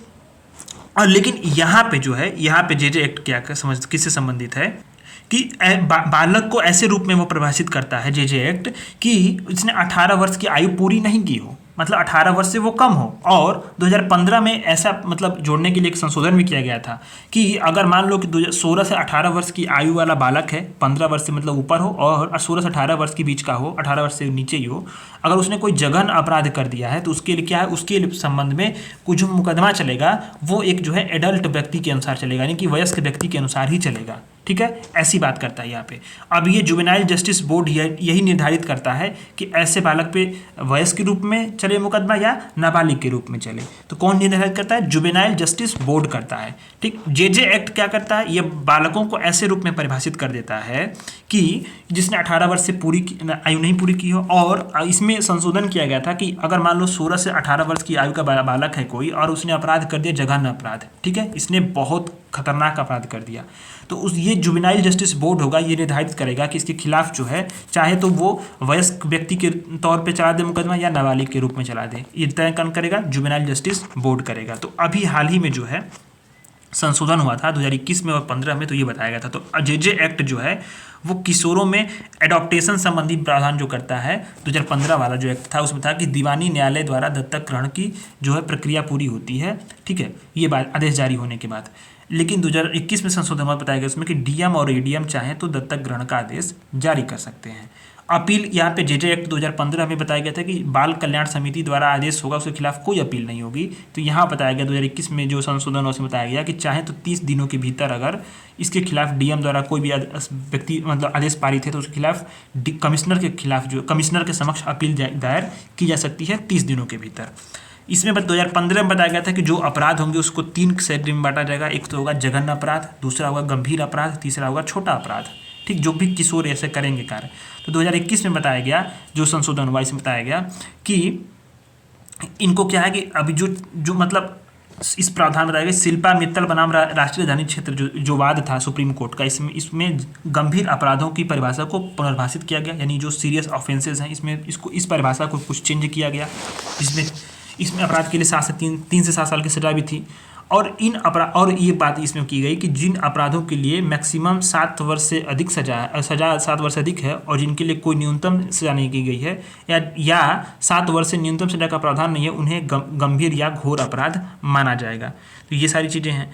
अब इसमें जो कोर्ट डेजिग्नेट किया गया था तो इसमें बताया गया था कि अगर कोई अपराध 2015 वाला एक्ट में कि अगर कोई अपराध 7 वर्ष से अधिक कारावास प्रावधान करता है तो वो क्या होगा, गैर जमानती होगा और बाल न्यायालय में ट्रायल होगा। इसमें बताया गया 2021 में कि इस एक्ट के तहत सभी अपराधों के लिए बाल न्यायालय में ट्रायल होगा। और इसमें क्या था कि एक न्यायिक मजिस्ट्रेट के समक्ष ट्रायल था और एक बाल न्यायालय के समक्ष ट्रायल था। 7 वर्ष से कम था तो बाल न्यायालय में ट्रायल, 7 वर्ष से अधिक था तो न्यायिक मजिस्ट्रेट के समक्ष ट्रायल। और यहाँ बताया नहीं, सभी जो ट्रायल होंगे वो बाल न्यायालय में ही होंगे। तो ये सारी चीज़ें यहाँ पे आई हैं। ठीक, तो जेजे एक्ट के तहत हमने देख लिया, juvenile justice care protection of the children act 2015, ये हमने देख लिया। इसमें 2015 वाले एक्ट में 2021 वाले एक्ट में जो संशोधन हुआ, सारी चीज़ें बस हो गया। अब आता है हम लोग इसमें कुछ नेक्स्ट वाले टॉपिक पे, बच्चों, भारत में जो बच्चों की तस्करी हो रही है, चाइल्ड ट्रैफिकिंग इन इंडिया, ये बहुत बड़ा मुद्दा भी है। तो ड्रग्स क्राइम एंड जो ड्रग्स क्राइम संबंधित जो यूएन का कार्यालय है, ठीक है, ड्रग्स क्राइम संबंधित जो यूएन का कार्यालय है यूएनओडीसी, इसने बच्चों की तस्करी को रोकने के लिए 10 सूत्री कॉल टू द एक्शन को मंजूरी दी है। 10 सूत्री कॉल टू द एक्शन को मंजूरी दे दी है। बच्चों की तस्करी देखने पर मिलती है कैसे, घरेलू कामों में, विभिन्न उद्योगों में जबर बाल श्रम के रूप में देखने को मिलती है। साथ साथ जो है गैर कानूनी गतिविधियाँ, भिक्षा मांगने, अंगों का व्यापार करने और कुछ वाणिज्यिक यौन कार्यों में भी यह देखने को मिल जाती है बच्चों की तस्करी। एनसीआरबी की डेटा है 2021 में भारत में हर दिन 8 बच्चों की जो तस्करी है वो श्रम, भिक्षावृत्ति और यौन शोषण के लिए की गई है। ये बहुत बड़ा डेटा है, इसको चाहे तो आप मेंस के डेटा में भी यूज कर सकते हैं। एनसीआरबी का डेटा है कि भारत में 2021 में हर दिन 8 बच्चों की जो तस्करी है वो श्रम के लिए, भिक्षावृत्ति के लिए या यौन शोषण के लिए की गई है। ठीक, तो भारत में जो बच्चों की तस्करी को, जो अपराधों को नियंत्रित करने वाले कौन कौन से कानून हैं, तो कानून ये है कि अनैतिक व्यापार निवारण अधिनियम 1956 है, जो करता क्या है, अनैतिक व्यापार और देह का व्यापार जो होता है उसको रोकता है। दूसरा जो है बंधुआ श्रम जो उन्मूलन अधिनियम 1976 है, जो करता क्या है, कमजोर वर्गों के जो आर्थिक और शारीरिक शोषण को रोकने के लिए बंधुआ मजदूरी को समाप्त करता है। बंधुआ मजदूरी का एक्ट का सन याद रखना 1976, यूपी पीसीएस का प्रीवियस ईयर क्वेश्चन है ये। मानव अंग और उत्तक प्रत्यारोपण अधिनियम, जो मानव अंगों का व्यापार को दंडनीय अपराध बनाता है। और पॉक्सो एक्ट, पॉक्सो एक्ट कब आया था, 2012 में आया था। अब इसका उद्देश्य क्या है कि बच्चों को यौन हिंसा में, यौन उत्पीड़न में और अश्लील संबंधी साहित्य जो है उसके अपराधों से बचाना है। ये सारी चीज़ें हैं। अब इसको हमने देख लिया। अब नेक्स्ट आर्टिकल आते हैं, एज ऑफ कंसेंट, सहमति की आयु। तो न्यूज में क्यों रहा, अच्छे से पढ़ाते हैं इसको आपको, कि 22वें जो लॉ कमीशंस हैं, ठीक है, विधि आयोग, इसने अपनी 283वीं रिपोर्ट है, इस रिपोर्ट का क्वेश्चन क्या करने का मतलब नहीं है, लेकिन विधि आयोग ने 22वां विधि आयोग है, 22वां विधि आयोग ने बताया कि यौन संबंध के लिए, यौन संबंध को सहमति के लिए 18 वर्ष की आयु को घटाकर 16 वर्ष नहीं की जाने की सिफारिश की है। बातें यहाँ पे ध्यान देना, विधि आयोग ने रिपोर्ट में अपने ये सिफारिश की कि यौन संबंध के लिए जो सहमति की आयु है, एज ऑफ कंसेंट है, ठीक, इसको घटा करके 18 वर्ष से 16 वर्ष नहीं करना है, ऐसे करने की सिफारिश की है। 16 वर्ष आपको नहीं करना है। तो पहली बात आती है कि एज ऑफ कंसेंट क्या होती है। एज ऑफ कंसेंट को अगर हम बात करें, सहमति की आयु क्या होती है कि वह आयु होती है जिसमें अगर किसी व्यक्ति को कानूनी रूप से जो यौन एक्शंस हैं, यौन क्रियाएं हैं, उनके सहमति के लिए सक्षम माना जाता है। ठीक, तो इसका उद्देश्य एकमात्र ये था कि किसानों, जो किशोर हैं, किसान नहीं, किशोरों को यौन शोषण से बचाया जाए और जो भी इनिशियल तौर पे यौन गतिविधियां, उसका जो दुष्प्रभाव पड़ता है शारीरिक रूप से, मानसिक रूप से, उनके विकास, उनके अधिकारों पर, उससे संरक्षण किया जाए। ठीक, तो अभी पॉक्सो एक्ट जो 2012 है, अभी ऊपर आपने पढ़ा पॉक्सो एक्ट में, उसमें 18 वर्ष तक की आयु के बालक को, आयु के व्यक्ति को बालक की श्रेणी में रखा गया। तो स्वाभाविक रूप से क्या हुआ, ये एज ऑफ कंसेंट की आयु बन गई। अब पॉक्सो एक्ट क्यों बनाया गया था 2012 में, तो है यौन हिंसा, लैंगिक उत्पीड़न और अश्लील सामग्रियों से रोकने के लिए। ठीक, इसके लिए स्पेशल कोर्ट की भी स्थापना की गई। तो अगर मान लो कि अगर इसका अगर 18 से 16 वर्ष करेंगे तो पॉक्सो एक्ट के में भी संशोधन करना पड़ जाएगा, तो सारी दिक्कतें होंगी। इसीलिए विधि आयोग ने जो है ये बोला कि आपको 18 से 16 वर्ष एज ऑफ कंसेंट नहीं करना है। अब यौन संबंधों के लिए जो यौन सहमति की आयु उसको बढ़ाकर 18 वर्ष करने के लिए आपराधिक कानून संशोधन अधिनियम 2013 द्वारा आईपीसी की धारा 375 में संशोधन भी किया गया था। लेकिन अभी कुछ अपवाद हैं, जैसे कि अभी कानून में ये भी पेंच बना हुआ है कि किसी पुरुष द्वारा अपनी अगर पत्नी के साथ यौन संबंध बनाने का अपवाद अभी भी कानून में है। जैसे कि पत्नी की आयु अगर 15 वर्ष से अधिक हो, ठीक है, तो वो चाहे तो वो बना सकता है। अभी आपने देखा अभी भारतीय न्याय संहिता 2023 है, उसमें बताया बलात्कार की जो परिभाषा है उसमें विवाहित महिला के लिए जो कंसेंट की आयु है वो 15 वर्ष से बढ़ाकर 18 वर्ष कर दी गई है। लेकिन अगर धारा 83 में वैवाहिक बलात्कार को जो अपवाद की सरगर्मी बरकरार रखा गया है। अभी independent thought of union of India में सुप्रीम कोर्ट ने आईपीसी की धारा में यह व्याख्या की थी कि किसी पुरुष की और पत्नी के बीच में यौन संबंध को बलात्कार नहीं माना जाएगा। जैसे 15 से 18 वर्ष की आयु के बीच में अगर कोई यौन संबंध बनता है जो पत्नी के तौर पे है पुरुष के साथ, तो फिर वो बलात्कार नहीं माना जाएगा। तो कुछ अपवाद भी हैं इसमें, लेकिन जो बेसिकली बात क्या है, एज ऑफ कंसेंट को विधि आयोग ने जो है वो 18 से वर्ष घटा करके 16 वर्ष नहीं करने की सिफारिश की है। ठीक, ये वाला आर्टिकल आपने देख लिया, एज ऑफ कंसेंट को समझ लिया। अब आते हैं हम लोग तीसरे वाले जो यूनिट है उसमें देखा अदर वल्नरेबल सेक्शंस। इसमें LGBTQIA के अधिकारों पे सुप्रीम कोर्ट का जो फैसला आया उसमें ये बात की गई। इसको मैंने मंथली मैगजीन में पढ़ाया हुआ है, इसको मैंने मंथली मैगजीन में बहुत अच्छे से पढ़ाया था। इस वाले जो आर्टिकल में ये बताया गया है, सुर्खियों में क्यों रहा, कि सुप्रीम कोर्ट की एक संविधान पीठ थी। संविधान पीठ में मिनिमम कितने लोग होते हैं? 5 लोग होते हैं, 5 जज होते हैं। तो संविधान पीठ बैठी थी, उसने सुप्रिया सुप्रिया चक्रवर्ती बनाम भारत संवाद में, सुप्रिया चक्रवर्ती बनाम भारत संवाद में सर्वसम्मति से, यानी सभी जजों की सहमति से जो समलैंगिक व्यक्ति हैं, ठीक है, उनके बीच में विवाह को कानूनी रूप से मान्यता देने से इनकार कर दिया। यही इसलिए न्यूज़ में है, ठीक है। ये बहुत बड़ा मुद्दा भी था और मैंने आपको जो है इसको मंथली मैगजीन में बहुत अच्छे से कराया था। तो LGBTQ अधिकार के जो है उनके अधिकार और याचिकाकर्ता की दलीलें थी, न्यायालय का क्या फैसला था, वो सारी बातों यहाँ पे की जाएगी। दुनिया भर में अगर देखा जाए तो बात ये यहाँ पे ट्रांसजेंडर जो व्यक्ति थे उनके, अब यह मुद्दा क्या था, मुद्दा ये था कि ट्रांसजेंडर व्यक्ति हैं उनका विवाह करने का अधिकार, ये बात की जा रही थी कि कोई ट्रांसजेंडर व्यक्ति है उसके विवाह करने का अधिकार, ये बात मुद्दा था। तो न्यायालय ने निर्णय दिया कि भारत में विवाह करने का कोई मौलिक या स्पष्ट अधिकार है नहीं, पहली बात। दूसरी बात क्या है कि जो हेट्रोसेक्सुअल संबंध वाले जो ट्रांसजेंडर व्यक्ति उनको जो भी मौजूदा कानून है, जैसे कि हिंदू विवाह अधिनियम या अनेक प्रकार के जो भी कानून वाले हैं, विवाह वाले जो एक्ट हैं, ठीक है, या फिर जो पर्सनल लॉज हैं, उनके तहत विवाह करने का अधिकार है। लेकिन इन मौजूदा कानून में क्या है कि विवाह को रेगुलेट करने वाले पर्सनल लॉ भी शामिल हैं और इसके लिए कोई मौलिक या अधिकार या स्पष्ट अधिकार उल्लेख नहीं, तो हम आपको कानूनी तौर पर मान्यता कैसे दे दें, ये सारी चीज़ें थी। अभी तक क्वियर जोड़ों के लिए सिविल यूनियन में प्रवेश का अधिकार, सिविल यूनियन एक कानूनी मान्यता होती है मूल रूप से उन देशों में जो है जहाँ पे समलैंगिक जोड़ों को प्रदान की जाती है जहाँ कानूनी रूप से विवाह करने की अनुमति नहीं होती है। सिविल यूनियन होता क्या है, कानूनी मान्यता होती है, एक तरह से लीगल एक आपको मान्यता दी जाती है कि जहाँ से कानूनी रूप से विवाह करने की अनुमति नहीं है। जैसे मान लो कि पाकिस्तान है या मान लो कोई अन्य पाकिस्तान को मान लो विवाद हो जाएगा, मान लो नेपाल है, वहाँ पे क्या है कि वो जो समलैंगिक जोड़े हैं उनको क्या है विवाह करने की अनुमति नहीं प्राप्त है। तो वहाँ पे एक सिविल यूनियन कानूनी मान्यता होती है कि मतलब उनको क्या है कि उनको विवाह को दी जाएगी, मान्यता दी जाएगी, ठीक, कानूनी तौर पे। वहाँ अगर मान लो कि कोई कानूनी रूप से विवाह करने की अनुमति नहीं है तो ठीक। तो ऐसे में अभी क्या है कि न्यायालय ने क्या बोला भारत के संबंध में कि न्यायालय क्वियर जोड़ों के लिए सिविल यूनियन का विकल्प नहीं दे सकता, ठीक। और सरकार ऐसे देने के लिए, ऐसे मतलब दुनिया यूनियन से कोई मिलने वाले अधिकारों को मान्यता देने के लिए बाध्य भी नहीं है। यहाँ स्पेशल जो मैरिज एक्ट था उसकी व्याख्या यहाँ पे की गई कि न्यायालय ने बताया कि जो जेंडर न्यूट्रल तरीके है उसको अमानत देने से या व्याख्या करने से या इनकार कर दिया कि कोई भी अगर ऐसी कार्रवाई होगी तो कोई क्या करेगी, विधायी सेक्टर का जो क्षेत्र का अतिक्रमण करेगी। मान लो कि अगर किसी भी अगर मान लो कि अगर व्याख्या कर दी जाए या जेंडर न्यूट्रल तरीके से अगर कोई व्याख्या कर दिया पहले तरीके, मतलब इसमें ट्रांसजेंडर व्यक्तियों को शामिल करते हुए, तो क्या करेगी वो अन्य प्रकार के जो स्पेशल मैरिज एक्ट है उनकी विधायी क्षेत्र का जो है अतिक्रमण कर देगी, विधायी क्षेत्र का उनकी जो कानूनी क्षेत्र का अतिक्रमण करेगी और अन्य कानूनों पर प्रभाव पड़ेगा। एक तरह से जो है दुविधा की स्थिति पैदा हो जाएगी। ऐसे में इनको लिए जो है ये चीज़ें भी हटा दी गई। नॉन हेट्रोसेक्सुअल जोड़ों के लिए गोद लेने का अधिकार, तो इसको जो है कि न्यायालय ने कारा द्वारा, अभी ऊपर आपने कारा पढ़ा था ना, मैंने आपको पढ़ा रहा था जो नीचे ऊपर जो है तो वहाँ पे, तो कारा कौन था, सेंट्रल एडॉप्टेशन रिसोर्स अथॉरिटी। ये क्या है, सांविधिक निकाय है।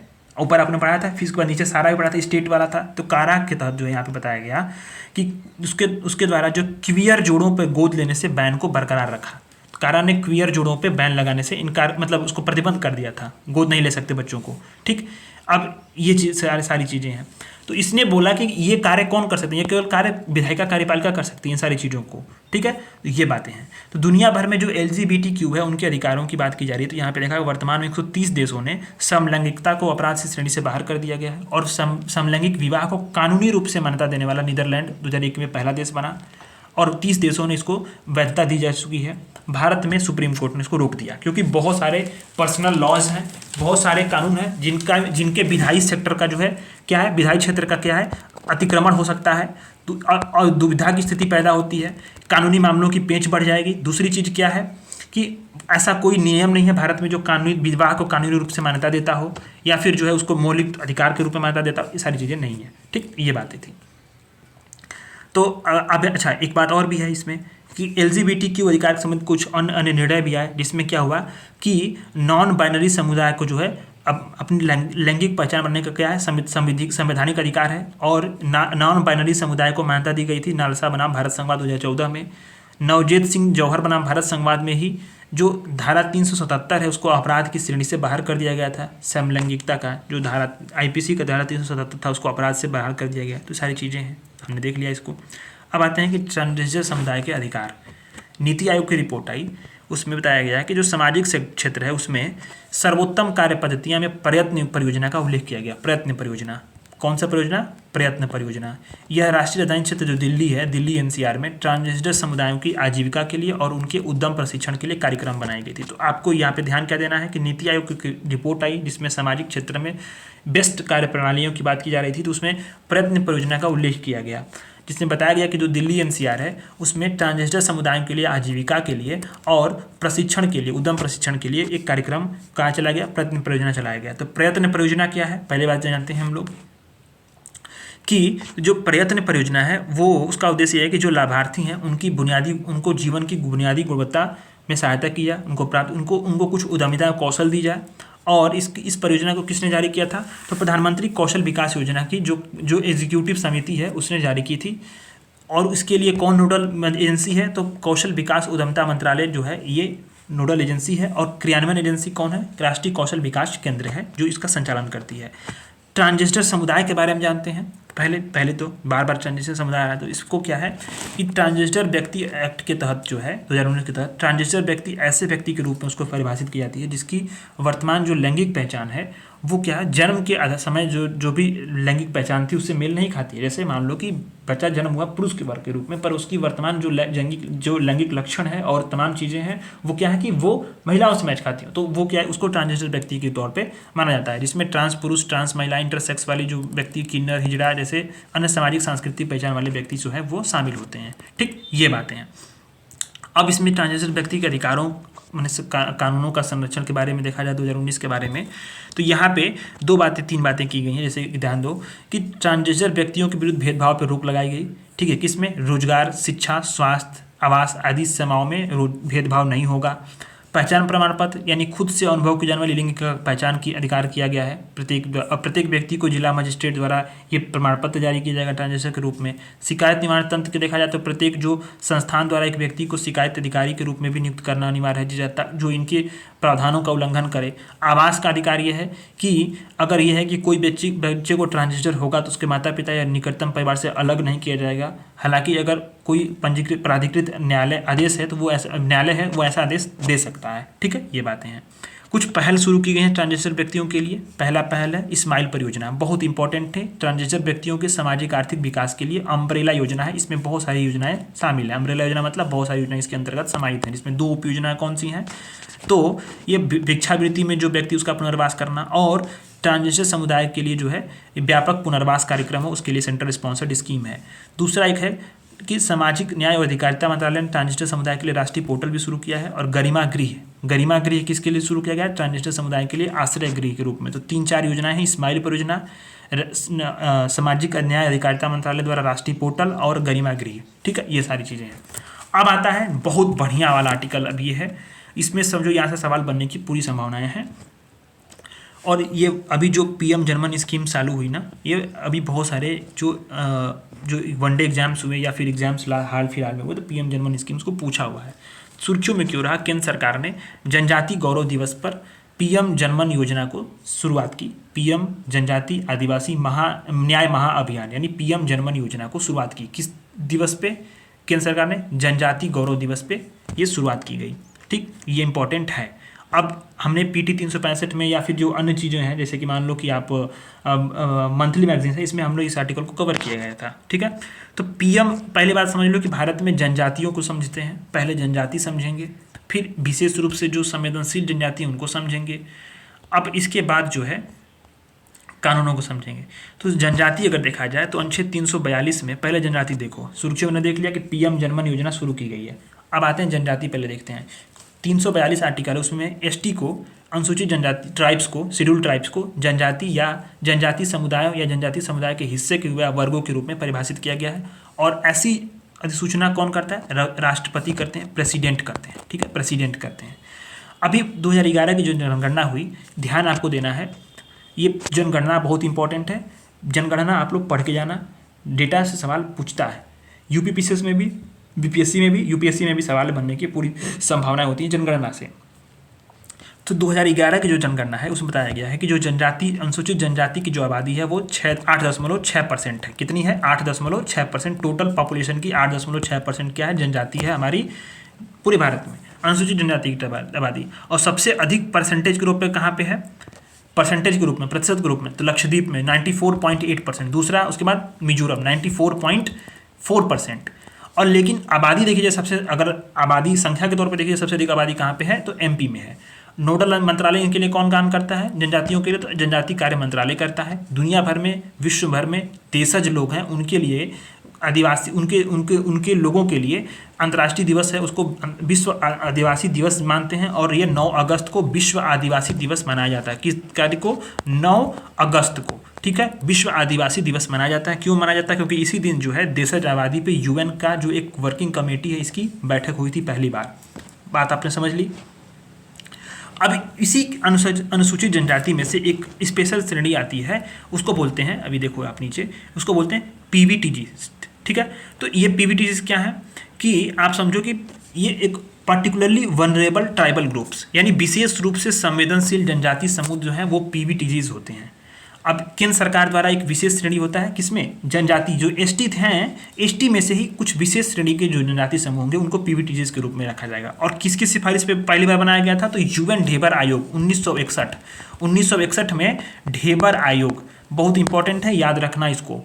इन्हीं की सिफारिश पे जो है 1973 में पीवीटीजीज के रूप में मान्यता दी गई, पीटीजीज के रूप में, आदिम जनजाति समूह के रूप में, पीटीजीज यानी कि प्रिमिटिव ट्राइबल ग्रुप में मान्यता दी गई थी पहली बार। फिर इसके बाद सरकार ने 2006 में नाम बदल के पीवीटीजीज कर दिया, यानी पीटीजी से पीवीटीजीज, उसमें वल्नरेबल जोड़ दिया शब्द को। अब ये सवाल पूछता है कि पीवीटीजीज के लिए, ये पूछता है सवाल कि जो पर्टिकुलरली वल्नरेबल ट्राइबल ग्रुप्स हैं उनकी पहचान के लिए कौन कौन से मानदंड हैं? तो आदिम कृषि प्रणाली वहाँ पे हो, जो आदिवासी समूह आदिम कृषि प्रणाली का प्रचलन कर रहे हों, अन्य जनजातियों की तुलना में उनमें जो लिटरेसी रेट है वो क्या हो? लो हो, बिल्कुल, आर्थिक रूप से पिछड़े हों, और उनकी स्थिरता, जनसंख्या जो हो स्थिर हो या घट रही हो, ये सारी चीज़ें हैं। ठीक, तो वर्तमान में अगर देखा जाए, ये 4 मानदंड हैं, इसको याद रखना, आप लोग गलत मत करना। वर्तमान में देखा जाए तो 18 राज्यों और यूटीज में क्या है? 75 पीवीटीजीज हैं, यानी कि पर्टिकुलरली वल्नरेबल ट्राइबल ग्रुप कितने हैं? 75 हैं। ठीक, और सबसे अधिक कहाँ पे हैं? उड़ीसा में है 13। ठीक, ये भी बात है। अभी आपने ये देखा कि हाल ही में एमपी में भारिया पीवीटी, याद रखना, भारिया कहाँ पे सूचित किया गया? तो एमपी में। ठीक, छत्तीसगढ़ में कमार और वैगा को जो है ये क्या किया गया है? पीवीटीजीज के तहत जो है ये जो मतलब हाल ही में है, इनको आवास का अधिकार दिया गया है। यहाँ एक चीज़ और देखो, भाटिया, कमार, बैगा को एमपी, छत्तीसगढ़ में दोनों में पीवीटीजीज के रूप में सूचीबद्ध किया गया। तो सवाल पूछे कि भाटिया कहाँ से संबंधित है? तो भाटिया जनजाति जो है वहाँ पे एमपी से है, कमार और बैगा वहाँ पे कहाँ है? छत्तीसगढ़ में है। चीज़ें आपको ध्यान देना है। तो आपको एक चीज़ मैं बता दूँ, जनजाति अगर कभी सवाल पूछे ना, तो आपको क्या करना है? अगर राज्यों को पूछे तो राज्यों में अगर आप देखो एमपी से ही कट करके छत्तीसगढ़ बना, तो जो जनजाति यहाँ पाई जाएगी, हो सकता है उसकी कुछ प्रतिशत यहाँ भी पाई जाएंगी, क्योंकि पहले तो एक ही राज्य था ना। जो जनजाति बिहार में होगी वो जनजाति छत्तीसगढ़ में, झारखंड में भी होगी, और वही जनजाति बंगाल में भी होगी। क्योंकि क्या हुआ, मतलब बेसिकली अगर मोटा मोटा आइडिया देखा जाए तो, क्योंकि वो क्या है कि सब एक ही थे, बाद में राज्य कट के अलग बने हैं, तो वो जनजातियाँ जो अन्य क्षेत्र में भी होती हैं वो पाई जाती हैं। तो ये सारी चीज़ें आपको देख लिया आपने। अब हमने इसको देख लिया, पीवीटीजीज को देख लिया। अब आते हैं जो न्यूज में रहा। तो इन्हीं के लिए जो जनजाति गौरव दिवस के अवसर पे पीएम जनजाति यानी पीएम जनमन की शुरुआत हुई। तो जनजाति गौरव दिवस क्या है? तो 15 नवंबर को जनजाति गौरव दिवस मनाया जाता है। किस लिए? जनजाति समुदाय के जो स्वतंत्रता सेनानी थे, फ्रीडम फाइटर थे, उन लोगों के प्रयासों के लिए, जो उन्होंने प्रयास किया, उनके लिए 15 नवंबर को जनजाति का गौरव दिवस मनाते हैं। इसी दिन बिरसा मुंडा जी की भी जन्मदिन मनाई जाती है। ठीक, तो पीएम जनमन के बारे में हम जानते हैं। तो पीएम जनमन जो स्कीम्स चलाई गई, अब समझ में आएगा स्कीम, क्योंकि हमने जनजाति देख लिया, पीवीटीजीज ग्रुप देख लिया, ढेबर आयोग की देख लिया, सारी चीज़ों को देख लिया। यहाँ पे कितने पीवीटीजीज पाई जाती हैं, हाल में कौन कौन सी जनजातियाँ न्यूज में रही हैं। अब आते हैं पीएम जनमन के बारे में। तो इसकी घोषणा कब की गई थी? 2023-24 के बजट में की गई थी। पीवीटीजीज विकास मिशन की घोषणा, प्रधानमंत्री पर्टिकुलरली वाइनरेबल ट्राइबल ग्रुप्स विकास मिशन की घोषणा की कब की गई थी? 2023-24 के बजट में की गई थी। इसी के अनुसमर्थन में पीएम जनमन की शुरुआत हुई। 3 वर्षों के लिए है ये। इसकी जो टोटल कॉस्ट है वो लगभग 24,000 करोड़ है। अब इसमें ध्यान देना है कि इसमें किया जाएगा। तो जो भी पीवीटीजीज परिवार है और उनके बस्तियों को सुरक्षित आवास, जल, स्वच्छता जैसी अनेक प्रकार की बुनियादी सुविधाओं से उनको परिपूर्ण किया जाएगा। शिक्षा, स्वास्थ्य, पोषण तक बेहतर पहुंच सुनिश्चित की जाएगी। और इसके अलावा यहाँ ध्यान एक बात देना है आपको, सिकल सेल उन्मूलन, टीबी उन्मूलन, 100% टीकाकरण, पीएम सुरक्षित मातृत्व योजना, पीएम मातृ वंदना योजना, पीएम पोषण, इसकी पूर्ण कवरेज 100% कवरेज की जाएगी। ठीक है, देख लिया आपने सारी चीज़ों को। अब इसमें कोई दिक्कत नहीं होना चाहिए। जनजाति विकास के लिए पंचशील सिद्धांत हम लोग समझेंगे, लेकिन उसके पहले ये चीज़ें देख लेते हैं कि ये आपको ध्यान देना है जनजाति कल्याण के लिए कौन कौन से उपाय किए गए हैं। तो ये आपको मेंस में भी लिख सकते हैं, प्रीलिम्स के लिए इंपॉर्टेंट है। तो जनजाति कल्याण के लिए संवैधानिक प्रावधान देखें तो आर्टिकल 244 है, जिसमें क्या करता है कि जो भी राज्य होंगे अनुसूचित क्षेत्र, अनुसूचित जनजाति क्षेत्र, उनके रूप में उनको चिन्हित करने का बात की गई है। अनुसूची 5वीं में बताई गई है। आर्टिकल 275 क्या बोलता है कि अनुसूचित जनजातियों के कल्याण के लिए विशेष अनुदान दिया जाएगा। आर्टिकल 342 क्या बोलता है? अनुसूचित जनजातियों संबंधी नोटिफिकेशन जारी की जाएंगी। आर्टिकल 338 बोलता है अनुसूचित जनजाति आयोग बनाया जाएगा। ठीक है, तो ये क्या है? संवैधानिक प्रावधान है, जो क्या बताता है? आर्टिकल 244, आर्टिकल 275, 342 और 338A। ठीक है, 338A क्या है? राष्ट्रीय अनुसूचित जनजाति आयोग बनाने की बात करता है। ठीक, अब आता है कि पंचायत, अब दूसरा कानूनी उपाय क्या किए गए हैं? तो कानूनी उपाय में देखें तो पंचायत उपबंध अनुसूचित क्षेत्रों तक विस्तार अधिनियम, पेशा एक्ट आपने पढ़ा होगा। पेशा एक्ट लक्ष्मीकांत में पंचायतों के लिए है। ये क्या है? ग्राम सभा की भागीदारी से आदिवासी आबादी को शोषण से बचाता है। ये किसकी सिफारिश पे समिति पे आया था? किसकी समिति की सिफारिश पे? तो भूरिया समिति की सिफारिश पे आया था। याद कर लेना इसको, भूरिया समिति की सिफारिश पर आया था। अभी क्या है कि पारंपरिक अनुसूचित जनजाति और पारंपरिक वन निवासी वन एक्ट 2006 में आया था।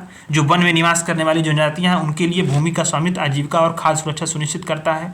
इसी तरह से अनुसूचित जाति और अनुसूचित जनजाति अत्याचार निवारण आया था 1979 में, जो SC और ST समुदाय के विरुद्ध जो अत्याचार उसको रोकने के लिए पारित किया गया। कानूनी तौर पे कुछ योजनाएं चलाई जा रही हैं, जैसे कौन कौन सी योजनाएं हैं? तो एकलव्य मॉडल आवासीय विद्यालय है, जो अनुसूचित जनजाति के बच्चों को गुणवत्तापूर्वक शिक्षा दे। ये आवासीय विद्यालय है, इसमें भर्ती भी फिलहाल में हुई थी। प्रधानमंत्री आदर्श ग्राम योजना है, बड़े जनजाति आबादी वाले गाँवों को आदर्श गाँव बदलने के लिए। प्रधानमंत्री जनजाति विकास मिशन भी है, जो जनजाति पहलों को मजबूत किया जाएगा, आजीविका के अवसरों को सुविधाजनक बनाया जाएगा। प्रधानमंत्री खनिज क्षेत्र कल्याण योजना है, जो खनिज संबंधी कार्यों से प्रभावित हैं उनके कल्याण के लिए। तो ये सारी योजनाएं जो हैं वो चलाई जा रही हैं। तो हमने इस आर्टिकल में लगभग सब कुछ देख लिया।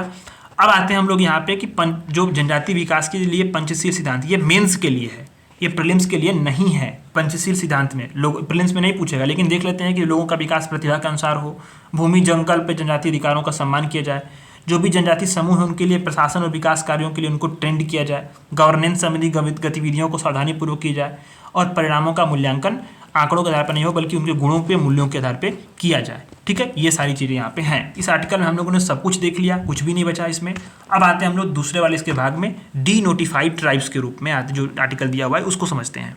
तो हाल ही में क्यों न्यूज में रहा? क्योंकि हाल ही में जो राष्ट्रीय मानवाधिकार आयोग है, नेशनल ह्यूमन राइट कमीशन है, इसने इदाते आयोग, किसका नाम है? इदाते आयोग की जो रिपोर्ट है उसको लागू करने पे बल दिया। इस रिपोर्ट में जो डी नोटिफाइड है, यानी कि उनको कोई नोटिफाइड नहीं किया गया है, विमुक्त हैं, घुमंतु हैं और अर्ध घुमंतु जनजाति, उनके लिए एक अस्थायी आयोग बनाने की सिफारिश की गई थी। किस आयोग की रिपोर्ट बताई गई थी? इदाते आयोग की रिपोर्ट में बताई गई थी कि हमें जो है घुमंतु जो गैर जो अधिसूचित जनजातियां उनके लिए एक आयोग बनाई जाए अस्थायी तौर पे। तो सबसे पहले जानते हैं कि गैर जो डी नोटिफाइड हैं वो जनजाति हैं वो क्या है। तो सबसे कमजोर और वंचित समुदाय हैं जिन्हें ब्रिटिश शासन के दौरान क्या है आपराधिक जनजाति अधिनियम के तहत जन्मजात अपराधी बना दिया गया था उन जनजातियों को। पर बड़ा दुखद है सुन करके होता है, समझ लो कि ये क्या है कि सबसे कमजोर और वंचित समुदाय हैं।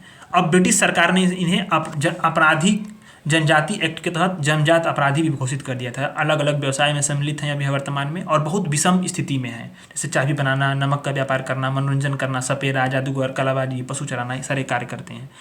अभी वर्तमान में जो है इस एक्ट को जो आपराधिक जनजाति अधिनियम था इसको निरस्त कर दिया गया था।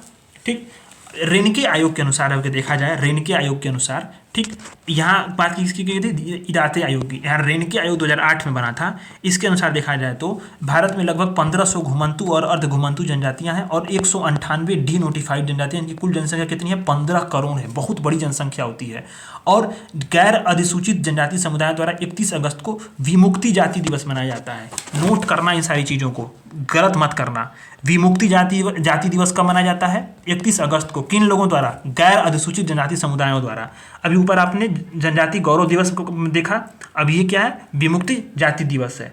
सारी चीज़ों को ध्यान देना है, ठीक है। तो अभी हमें ये ध्यान देना है कि जो घुमंतु और अर्ध घुमंतु जनजाति ये है कि अगर घुमंतु जनजाति देखा तो सभी घुमंतु जनजाति क्या है? डी नोटिफाइड नहीं है, लेकिन जो सभी डी नोटिफाइड जनजातियाँ वो क्या है? घुमंतु जनजातियाँ हैं, ठीक है। ये सारी चीज़ें हैं, तो आपको यहाँ पे ध्यान देना है। अच्छा, घुमंतु और अर्ध घुमंतु क्या होते हैं? ऐसे सामाजिक समूह जो आजीविका के लिए, जो जैसे जैसे मौसम बदलेगा वैसे वैसे स्थान पे क्या होता है कि घूमते रहते हैं, भ्रमण करते रहते हैं। हक्की पीटी जनजाति कहाँ का है? कर्नाटक का बहुत महत्वपूर्ण अर्ध घुमंतु जनजाति समुदाय है हक्की पिक्की, ठीक है। हक्की पिक्की जनजाति कहाँ पे है? कर्नाटक की है। 3 प्रकार के घुमंतु जनजाति होते हैं, जैसे कि एक शिकारी होंगे, पक्षी जानवरों के, देहाती समुदाय होंगे जैसे पारदी, गुज्जर, बंजारा, भील, कुरबा, मथुरा, ठीक है, मधुरा। फेरी वाले होंगे जैसे कि जो भाग्य बताएंगे, कहानीकार होंगे, कलाबाज होंगे, नाचने वाले होंगे, नृतक होंगे या नाटककार होंगे, ऐसे जैसे जो है जाति होती हैं। सरकार ने डी नोटिफाइड जो ट्राइब्स हैं उनके लिए कुछ कदम भी उठाए हैं, तो कदमों को देखना है कौन कौन से कदम उठाए गए हैं। तो भारत सरकार ने गैर अधिसूचित विमुक्त घुमंतु और अर्ध घुमंतु जनजातियों के लिए राष्ट्रीय आयोग बनाया है, ठीक है। ये किस लिए बनाया गया था? तो भारत सरकार ने जो गैर अधिसूचित हैं, डी नोटिफाइड है, घुमंतु या अर्ध घुमंतु जनजातियों की स्टेट वाइज लिस्ट तैयार करने के लिए एक आयोग को गठन किया था, ठीक। एक इसी तरह डी नोटिफाइड जनजातियों के लिए, उन छात्र छात्राओं के लिए डॉक्टर अंबेडकर मैट्रिक और पूर्व मैट्रिक छात्रवृत्ति दी जाती है, सेंटर स्पॉन्सर्ड है। डी नोटिफाइड ट्राइब्स के लिए छात्र छात्राओं के लिए छात्रावासों के लिए नानाजी देशमुख योजना चलाई जाती है, बहुत इंपॉर्टेंट है। नानाजी देशमुख योजना इंपॉर्टेंट है, नोट कर लो इसको। नानाजी देशमुख योजना क्या है? सेंटर स्पॉन्सर्ड स्कीम है, ठीक है, जिसमें केंद्र सरकार कुछ सहायता देती है, कुछ सहायता जो है राज्य सरकार देती है। और किस लिए है? डी नोटिफाइड ट्राइब के छात्राओं के लिए हॉस्टल बनाने की बात की जाती है यहाँ पे, ठीक है। सीड परियोजना बहुत इंपॉर्टेंट। सीड परियोजना किस लिए है ये? तो उनके आर्थिक सशक्तिकरण के लिए, किनके? डी नोटिफाइड समुदायों के लिए, डी नोटिफाइड ट्राइब्स के समुदायों के लिए आर्थिक सशक्तिकरण के लिए सीड परियोजना चलाई जाती है, जिसमें इसका जो योजना को क्रियान्वयन कौन करता है? सामाजिक न्याय और अधिकारिता मंत्रालय करता है, ठीक है। ये बातें आपको ध्यान देनी है। दूसरी चीज ये भी ध्यान देना है आपको कि अभी वर्तमान में 2019 में ही गैर अधिसूचित घुमंतु और अर्ध घुमंतु समुदायों के लिए डेवलपमेंट एंड वेलफेयर बोर्ड का गठन भी किया गया था, ठीक है। ये सारी बातें यहाँ पे आपने देख ली। तो ये न्यूज में था, नानाजी देशमुख योजना, सीड योजना, इन सारी चीज़ों को आपको ध्यान देना है। अब आते हैं दिव्यांगजन, पर्सन विथ डिसेबिलिटीज। सुर्खियों में क्यों रहा कि वर्तमान हाल ही में दिव्यांगजनों के लिए जो मुख्य आयुक्त थे उसके कार्यालय से कुछ ऐसे निर्णय लिए गए जो उनके प्रति समाज के दृष्टिकोण को नया रूप देने में साबित होंगे, नया स्वरूप देने में साबित होंगे, ठीक। तो सबसे बड़ी बात है कि दिव्यांगजनों के जो मुख्य आयुक्त कार्यालय उसके बारे में थोड़ा जान लें। तो इसकी स्थापना कैसे हुई थी? तो जो कार्यालय ने ही आदेश दिए हैं, ऐसे निर्णय लिए हैं, तो पहले कार्यालय को ही समझ लो। तो ये केंद्रीय सामाजिक न्याय अधिकारिता मंत्रालय के अंतर्गत आता है, जो करता क्या है?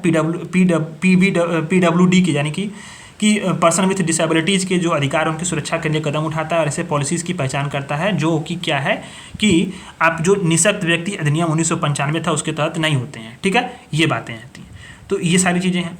अब आता है कि मुख्य दिव्यांग जन अधिकार अधिनियम जो है 2016, उसके बारे में थोड़ा जान लेते हैं।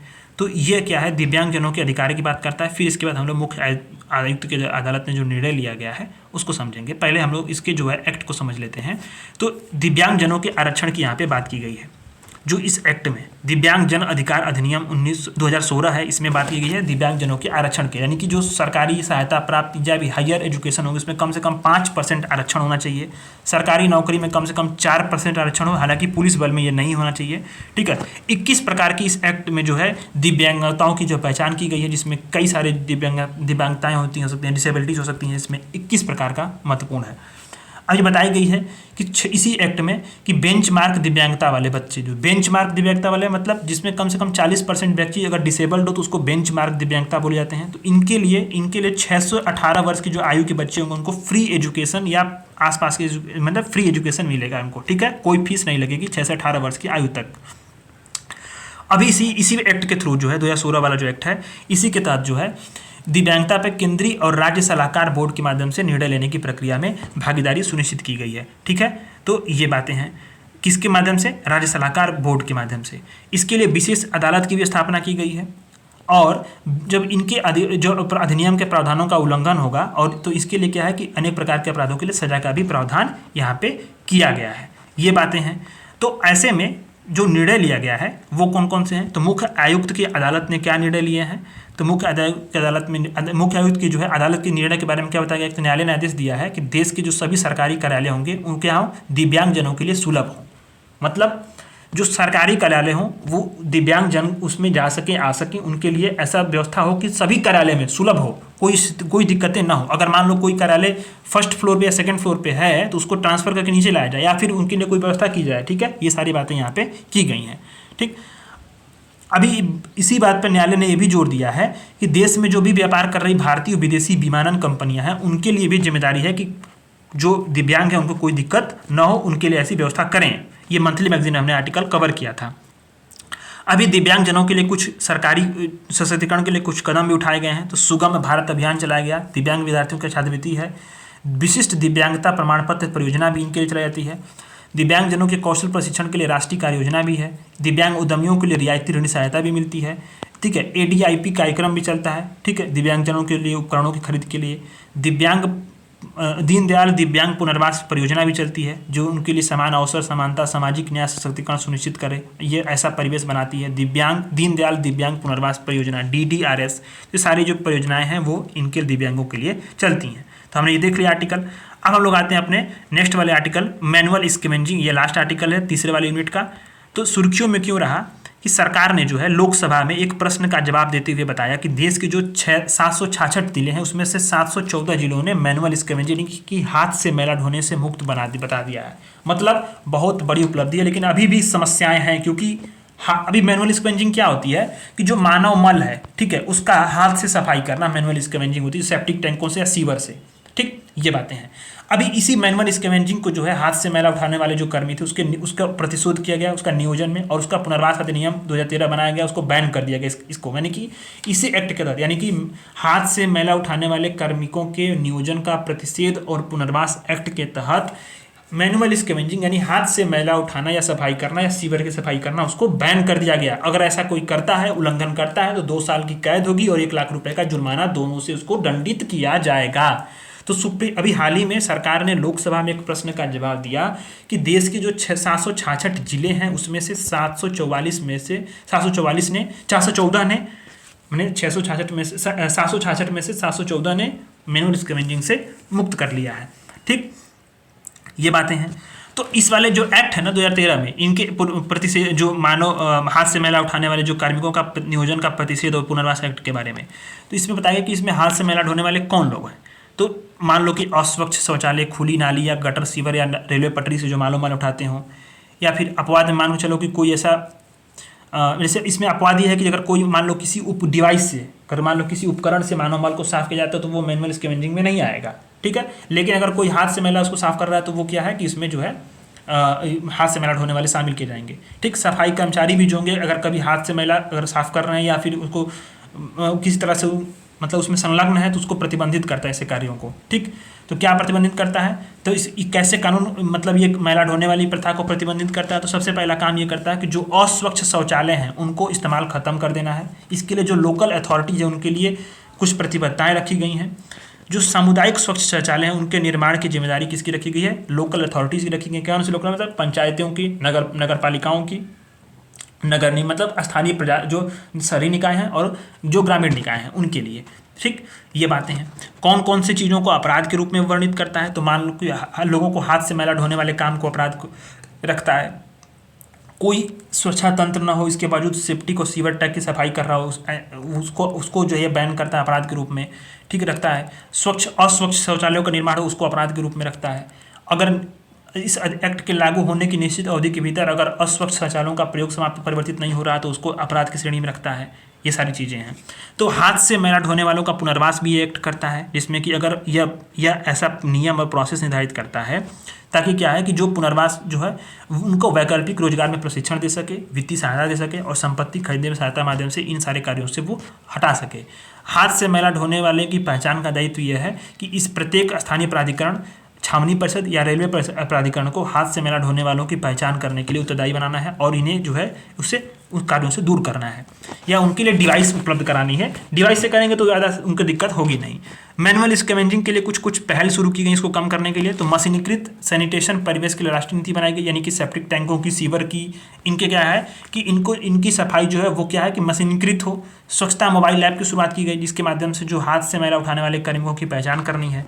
इसीलिए SRMS योजना यानी हाथ से मैला उठाने वाले कार्मिकों के पुनर्वास के लिए स्वरोजगार योजना चलाई गई, जिसका उद्देश्य क्या था कि जो भी इन्हें वैकल्पिक व्यवसाय में चिन्हित करना है, ठीक है, और जो भी वैकल्पिक व्यवसाय में चिन्हित करने वाले जो हाथ से मैला उठाने वाले कार्मिकों उनका पुनर्वास करना, यानी कि जो भी व्यक्ति हाथ से मैला उठाने वाले जो चीज़ों में संलग्न हो उनको पुनर्वास करना। स्वच्छता उद्यमी योजना ये चलाई गई जिसमें क्या है कि स्वच्छता संबंधी उपकरणों की खरीद के लिए इन्हें कर्ज दी जाएगी रियायती तौर पे। मशीनीकृत सैनिटेशन परिवेश के लिए राष्ट्रीय योजना चलाई गई जिसमें 100% मशीनीकरण बढ़ावा दिया जाएगा। किस लिए, सीवरों के लिए, नालियों की सफाई के लिए, कचरा उठाने के लिए। अभी आप जानते हैं कि पहले नगरपालिका के जो पहले क्या था, नगरपालिका की जब गाड़ी आती थी एक ट्रॉली होती थी जिसमें क्या होता था कि जो कुछ लोग होते थे जो हाथ से ही या फिर मतलब फावड़े से ही क्या करते थे, उठा उठा के कचड़ों को फेंकते थे। अब स्थिति क्या है, अब आप जानते होंगे नगरपालिका को गाड़ी देखते होंगे उसमें पीछे से ही जेसीबी टाइप का लगा होता है, जेसीबी आती है या फिर जेसीबी ही आती है और वो क्या करती है उसी से उठाकर कचरा अपने सीधे वो ट्रॉली में रख लेती है और वो पैक करके चली जाती है और वो डंप कर देती जा करके कहीं दूसरी जगह। तो उसमें क्या जो मानव की जो स्थिति थी वो जिसमें जो अगर मान लो कचरा हाथ से उठा रहा है या फिर फावड़े से उठा रहा है उसमें दुर्गंध आएगी, उसमें बैक्टीरियाज होंगी, उसमें तमाम समस्याएं होंगी, जहरीली गैसेज होंगी, उसकी समस्या होती थी, बहुत मर जाता था इंसान। तो उसको दूर किया गया। तो अभी आप वर्तमान में परिवर्तन देख भी रहे होंगे। अभी क्या है कि जो मशीनीकृत सैनिटेशन परिवेश के लिए राष्ट्रीय योजना है, ये जो 100% मशीनीकरण को बढ़ावा देता है, ये किस मंत्रालय के अंतर्गत आता है, तो राष्ट्रीय सामाजिक न्याय और अधिकारिता मंत्रालय अर्थात आवासन और शहरी मामलों के अंतर्गत एक ज्वाइंट कार्यक्रम है और इसी के अंतर्गत आता है। तो हमें क्या समझना है, हमें समझना है मैनुअल स्कैवेंजिंग के बारे में। ये चीज़ें हैं, मैनुअल स्कैवेंजिंग का एक्ट देख लिया, ठीक। अब सारी इसमें मुख्य प्रावधानों को देख लिया, प्रमुख पहले देख ली, बात खत्म। अब ये वाला आर्टिकल हम लोगों ने पूरा यूनिट खत्म कर लिया। तो आज की क्लास में मैं आपको शिक्षा भी पढ़ाता, लेकिन अब क्लास काफ़ी लेंदी हो गई है, तो मैं जो है अभी इस वर्तमान में अब कल क्लास जो कंटिन्यू करूँगा तो थोड़ा सा यूनिट में देख लेता हूँ, आपको दिखा दूँ कि देखो आज हम लोगों ने महिलाओं को पढ़ा, बच्चों को पढ़ा और अनवनरेबल सेक्शंस को भी पढ़ा। आज मेरी उम्मीद तो ये भी थी कि मैं एजुकेशन को भी ख़त्म कर दूं, पर 1.5 घंटे की क्लास हो चुकी है, तो अब मैं क्लासेस को एंड कर रहा हूं। कल की क्लास में पूरा मैगजीन कल का पढ़ा के ख़त्म कर देंगे, ठीक है। तो कल की क्लास आपकी ये सोसाइटी की लास्ट क्लास होगी, यानी 2 क्लासेस में हम लोग सीधे सीधे पूरे सोशल इशूज़ के जो भी मुद्दे हैं वो क्या है ख़त्म हो जाएंगे। तो 2 क्लासेस में ये ख़त्म हो गए। 3 से 4 क्लासेस में मैं आपको साइंस पढ़ा दूंगा। इसके बाद हम लोग इंटरनेशनल रिलेशंस को पढ़ेंगे। पीटी 365 खत्म हो जाएगी और आपके लिए मंथली मैगजीन के हैंड रिटन नोट्स मैं तैयार कर रहा हूँ, वो भी 1-2 दिन के अंतर्गत आ जाएगा। तो सपोर्ट बनाए रखें। धन्यवाद।